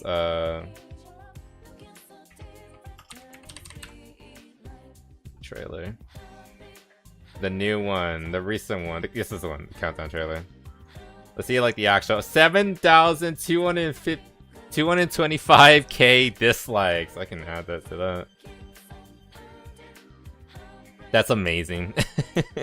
This movie should fail. Especially like with this like like all like the people, wait, these people are talking about it, like how Homer was basically he was a mistake, like he should have highlighted the women in this story that's primarily about a singular character, you know, Odysseus, the guy the story is named after. Never mind the fact that the story has many female characters who define the events of the story, whether it's Athena, Persephone, Calypso, and many others who are very like we're not gonna watch it, but like the drinker in this video, actually, the drinker, someone on the panel made like a really good observation that like for the time, the Odyssey is a very progressive movie. Like many of the women in the story, and there are quite a few women in the story, are major players who are driving forward the events of the story. Like they are very integral to what is happening. but fucking dumb hoes like Lupita here are just gonna pretend like, oh, he's such a moron. Like, you forgot about the women, huh? What about them? Like, what were they doing? It's just fucking made up bullshit. I'm so sorry I keep hitting the mic. Long story short, this movie should fail. Will it though? I don't know. Christopher Nolan still has a lot of fucking weight. There's a lot, like, again, the past couple of weeks, we've been talking about, like, we didn't mention it this week, but we talked a lot about, like, GTA 6 and how, like, it's basically twisting the balls of all the fans, but they're still gonna keep coming for more because these people will just buy the slop and they will just guzzle it down, like, eagerly too. And it's really unfortunate. And, like, it's unfortunate, but, like, that's kind of what the Odyssey has kind of become. It is basically normie slop. Like, people like us who are online or like aware of the culture war and things like that, like, we can see this for what it is, which is just like a soulless cash grab with bullshit diversity politics shoved into it.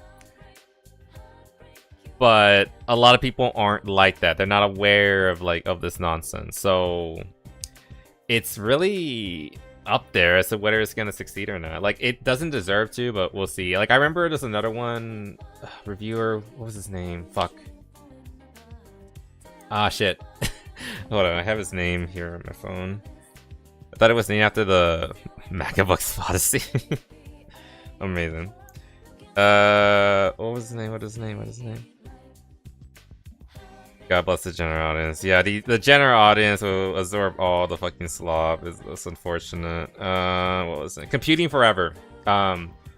Another movie critic, which I'm surprised he and Drinker, as far as I'm aware, he's never appeared on the panel. He might have. Let me see if I can find him. What's this called? Computing Forever. Here it is. Yeah, this guy's a great, like, movie critic. And he has a decent, like, following, like, nearly 500k. Like, I've never seen him on a Drinker panel or on EFAP or anything like that. Like, what did he do? Did he just think, like, that made him upset? Because, like, he is pretty much, like, entirely on their side. They should put him on the panel, like, if he hasn't already been there. Same thing for Jester Bell, because, like, she's also, I mean, she's smaller, she's only 100k. But yeah, these two should be hanging out with Drinker and the others on their panels, because, like, I think they would have a lot to agree on, honestly. He's on the Drinker live stream. Oh, he is? Okay, good. Because, like, he should be there. Okay, then now we gotta put Jester Bell and her tits on there too, because, like, come on. Those are big qualifiers, if you ask me. Just saying. Anyway. But yeah, going back to Competing Forever, he made a good point in this video, I believe. He was talking about the Odyssey a little bit. He kind of thinks that the opening weekend will be really, really good for it, but he thinks that it's going to have a dramatic fall off that might spell the doom of it. But at the very least will be, like, not something they would want to see, because, like, the overall estimated budget for this movie is somewhere, including marketing, is somewhere in, like, the $500 million range, like $400 to $500 million on this movie, The Odyssey. So that's a lot of money, and they're hoping they would hope for at least, like, $1 billion back to make their money back and then some. So that's a pretty high bar to follow, but it is Christopher Nolan. The normie audience is really, I mean, they're the normies, so who knows? They might still watch it. I'm just gonna have this playing, and we're not gonna listen to it, but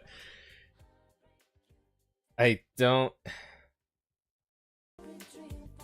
know. Again, this thing kind of deserves the flop, but we'll just have to wait and see.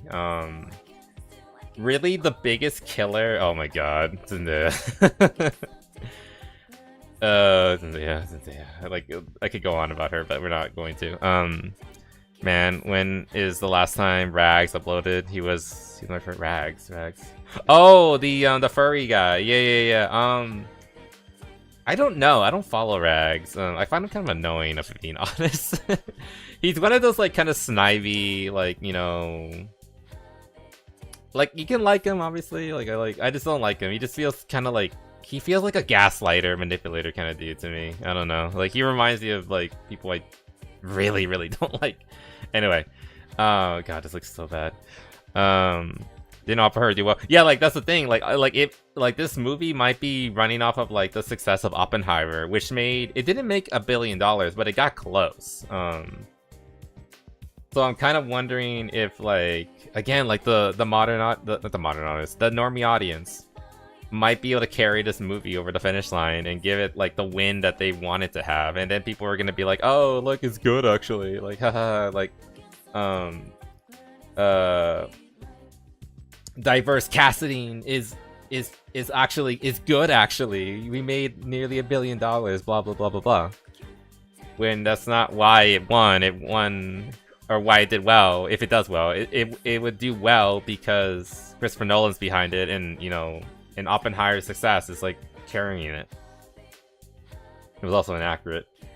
Yeah, but at least, like, it tried to, like, maintain the tone, from what I understand. Whereas, like, this is just, like, a blatant rewriting, or, like, in terms of details and things like that. But it's not as in your. Oh my God, I saw it.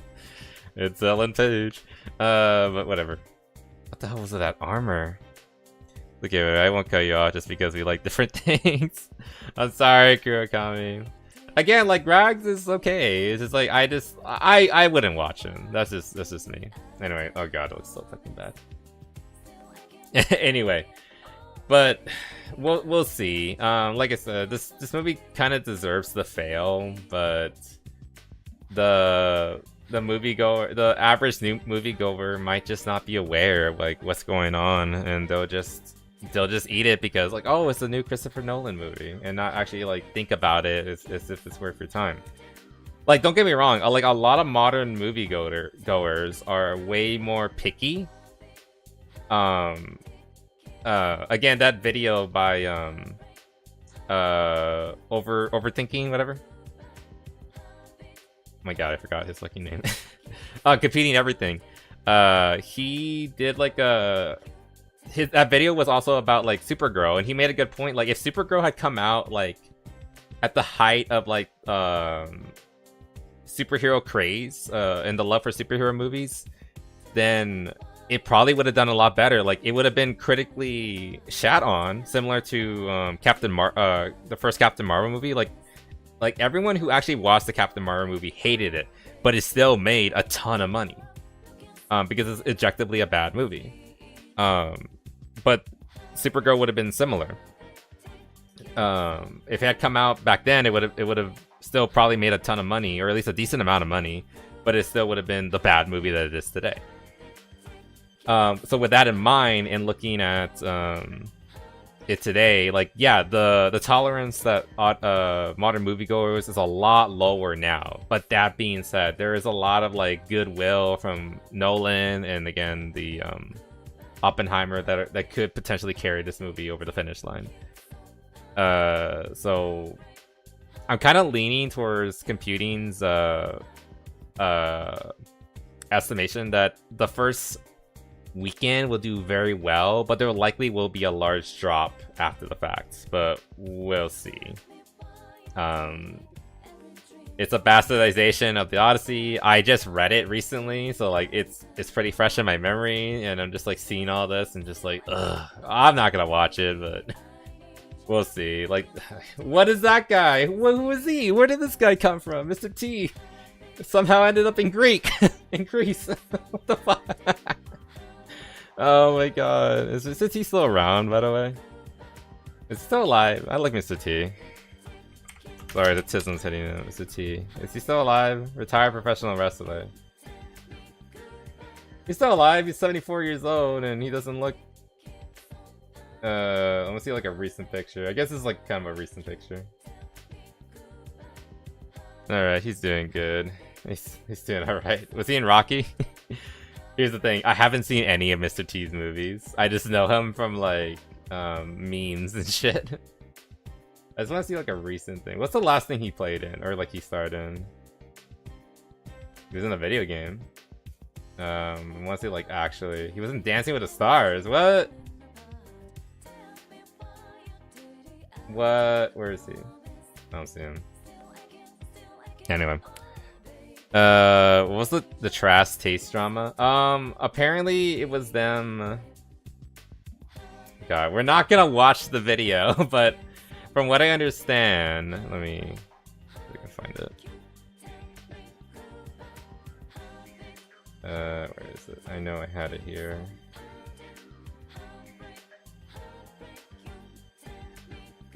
Could have sworn I had it.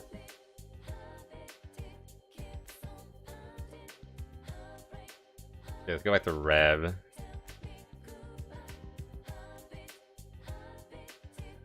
Trash. YouTube. I think it was a response to like yeah, it hits the nail on the head for why people are so scared of like problematic media. So from what I understand, it's just like they're getting. I haven't watched this. I just saw this and I just clicked on it because I thought we might watch it together. But I'm probably gonna watch this like after the stream myself. But it seems like they're getting like backlash because like if you know like we already know what trash talk is. Like this guy and I think this guy are pretty cool and they like all anime. Like even if it's like a quote unquote problematic character.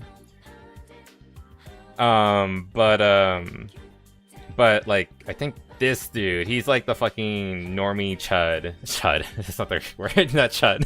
The normie chode. That's what I meant to say. The normie chode who basically wants to like police like what you can't like. Oh, you can't like Blue Archive because those are students. Oh, he's the kind of guy who would get upset at the Risa being in the bikini, basically. But they're supposed to be like anime fans, and I don't know. It's so apparently like, people are like clapping back at them, and they're feeling the heat. I don't know. I need to watch it, so I have to check it on my own. Be the fool who watches the Odyssey. Unfortunately, I imagine there's gonna be an uncomfortable amount of fools that day. Again, don't hate watch. Don't fucking hate watch, and I don't know. We'll see what happens. Pass it. That's in suggestions. Basically, Sea Dog's like hypocrite. Check suggestions. Suggestions. Hits the nail on the coffin. Yeah. Oh, so he likes trash anime, or like or he likes what do you call it? He likes lowly anime. Is it the case of like kind of like the Rebecca situation? Where like, oh, I like this lowly, but no, she's not lowly. Is that it was kind of like I guess I honestly have Sea Dog and Iron Mouse fatigue. I'm kind of done with YouTubers like period. But Iron Mouse is like a particularly bad one. Okay, well, fine, we'll watch it. Let me turn off this volume. This is it. This is the last thing we're gonna watch. Younger people and audiences, older people, modern. Younger people and audiences, older people too, have been like, they're like not brainwashed, but like fucking coached into like seeing things that are problematic and thinking like, what is this? Yeah. Oh. This is the guy that. Wait, this is the same dude who also. Judge. What the fuck? Yeah. So yeah, I remember this clip. Yeah. So they got this like this spicy anime girl, which is she's that like cutesy manga artist. I've never seen the anime. Yeah. I need to watch this anime and read the manga too. Say just forgot. Yeah, and these guys are fucking loving it, and fucking CD over here, he's losing his fucking mind. Yeah, I figured it out. Okay, I get it.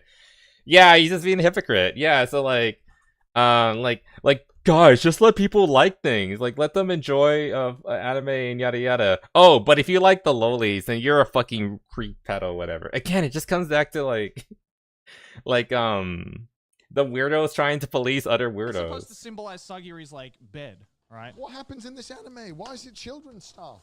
Oh my god. This is not a reflection of me or my character. It's like, bro, you played a game. It's like if I played. Wait. So you're telling me that someone can enjoy a manga or an anime or a video game and it has like ecchi or like kind of sketchy things in it and it's not a reflection of your character? You're telling me that fiction is different from reality? Oh my god, guys. I didn't know. I can enjoy things and not have to worry about it like moralizing who I am. I can still be a good person. Naruto doesn't mean I'm a fan. I'm a number one like stan. Oh my Naruto, god. everything about it. It's like I experienced. Damn it, Tio, you're getting me on a rant. We're afraid to jump or be seen playing games like this. That taught me how to do digital arts. Oh really? Like, Nice. I have to watch it then. that is I not- really need to watch it. That is not even remotely close to the truth. And when you boil down conversations like that of discussing media like this, you are absolutely robbing any nuance and any The way to Ludwig discuss of it. the anime space. Yeah, I can definitely I can see that. I thought we were going to get a free kiss. What do you mean free kiss? Why would you get a free kiss? Oh, because I zoomed in. Look, just because I zoom in doesn't mean I'm gonna just do a kiss. I could do it for dramatic effect, which I need to do more often, to be true. Anyway. God. I did not. Okay, so okay, let's switch over here.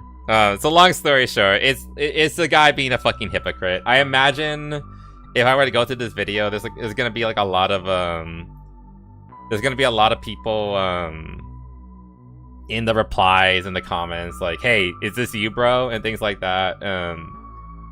And like calling him out for being the hypocrite that he is. And if he responded, which I don't know if he did, he might have not. But if he responded, I imagine it's gonna be a bunch of like him coping and being like, well, that's different because like, you know, that's problematic. Even though I said that like liking problematic things doesn't affect your character. But it's different. It's totally different though. Like again, like it's just like it's gonna be. I imagine it's gonna be a bunch of that bullshit. But yeah, you know, typical. Bleh. But anyway, that's interesting. I did not know about that one. Like I said, I saw that at the beginning of the stream. This video is 5 hours old now because we've been going for 3.5 hours. God damn it! Like every time it's like, oh, I just want to go for like a light stream today, maybe like 2.5 hours max. And then no, we don't. I never do that. Fuck me. You did it, Chad. Fuck you. Thank you for the engagement. I guess. Anyway, like this being here. Yes, of course I do. I'm always happy to have you guys around. I like it, even if I'm tired, even if I want to go back to bed. I do have fun with you guys, and I do like having you guys around. Like the tangents. Like I like ranting. Let's be real. Like I like to talk. Okay, I'm a fucking. That's probably one of the most feminine things about me. I like to talk and say absolutely nothing. Anyway. But yeah, still, thank you. So that's fun. Anyway, that is the weekly debrief. We got over most of the topics. We touched on everything, at least a little bit, right? Again, the biggest thing that's concerning me is like the persona thing, and because like that and the Fallout thing, because I feel like the persona game is still gonna make a lot of money. Period. Because like again, like the normies have like infested persona, and I think the only real way we can fix it is like with modders at this point, unless like enough people speak out a lot enough and they reverse course. I feel like Japan is like 5 years behind us regarding things like DEI and such. They're starting to feel the effects of it, but like we're way further along where Western studios are really realizing this isn't sustainable anymore, and they're giving up on DEI and all that. Yeah, Kenji is another one that like I'm really fucking concerned about, but we'll see. Like I'm hoping there are gonna be changes, but at the very least, I hope they're like minor, and also don't cut out any of like those cutscenes with Rise, because I love Rise. I want to see her in a bikini. But yeah, we'll see what happens. And again, if that cutscene's real, like that is a brand new cutscene. It is in the game files, I imagine, even in the new game. So I imagine, like, even if it's not in the English version, I wouldn't be surprised if it's still in the files somewhere that someone could mod it in and like bring it back. So again, modders need to step up their fucking game, or I'll have to do it. I'll become the Persona 4 modder, Persona 4 revival modder. I'll get kicked off of Nexus and then post everything on like Mod Banana or whatever, or basemods.com. I don't know, whichever one will allow me to do it. Anyway. Bring back the homophobic slurs from Yosuke. Anyway, but yeah, that's pretty much it. I will try to have a schedule up by tomorrow. We're gonna try to do schedule again next week. I'll look forward to that. But I'll see you guys Monday. Until then, guys, stay happy, stay healthy, and I'll see y'all again real soon. All right, later. All right, guys, have a good night. Bye bye.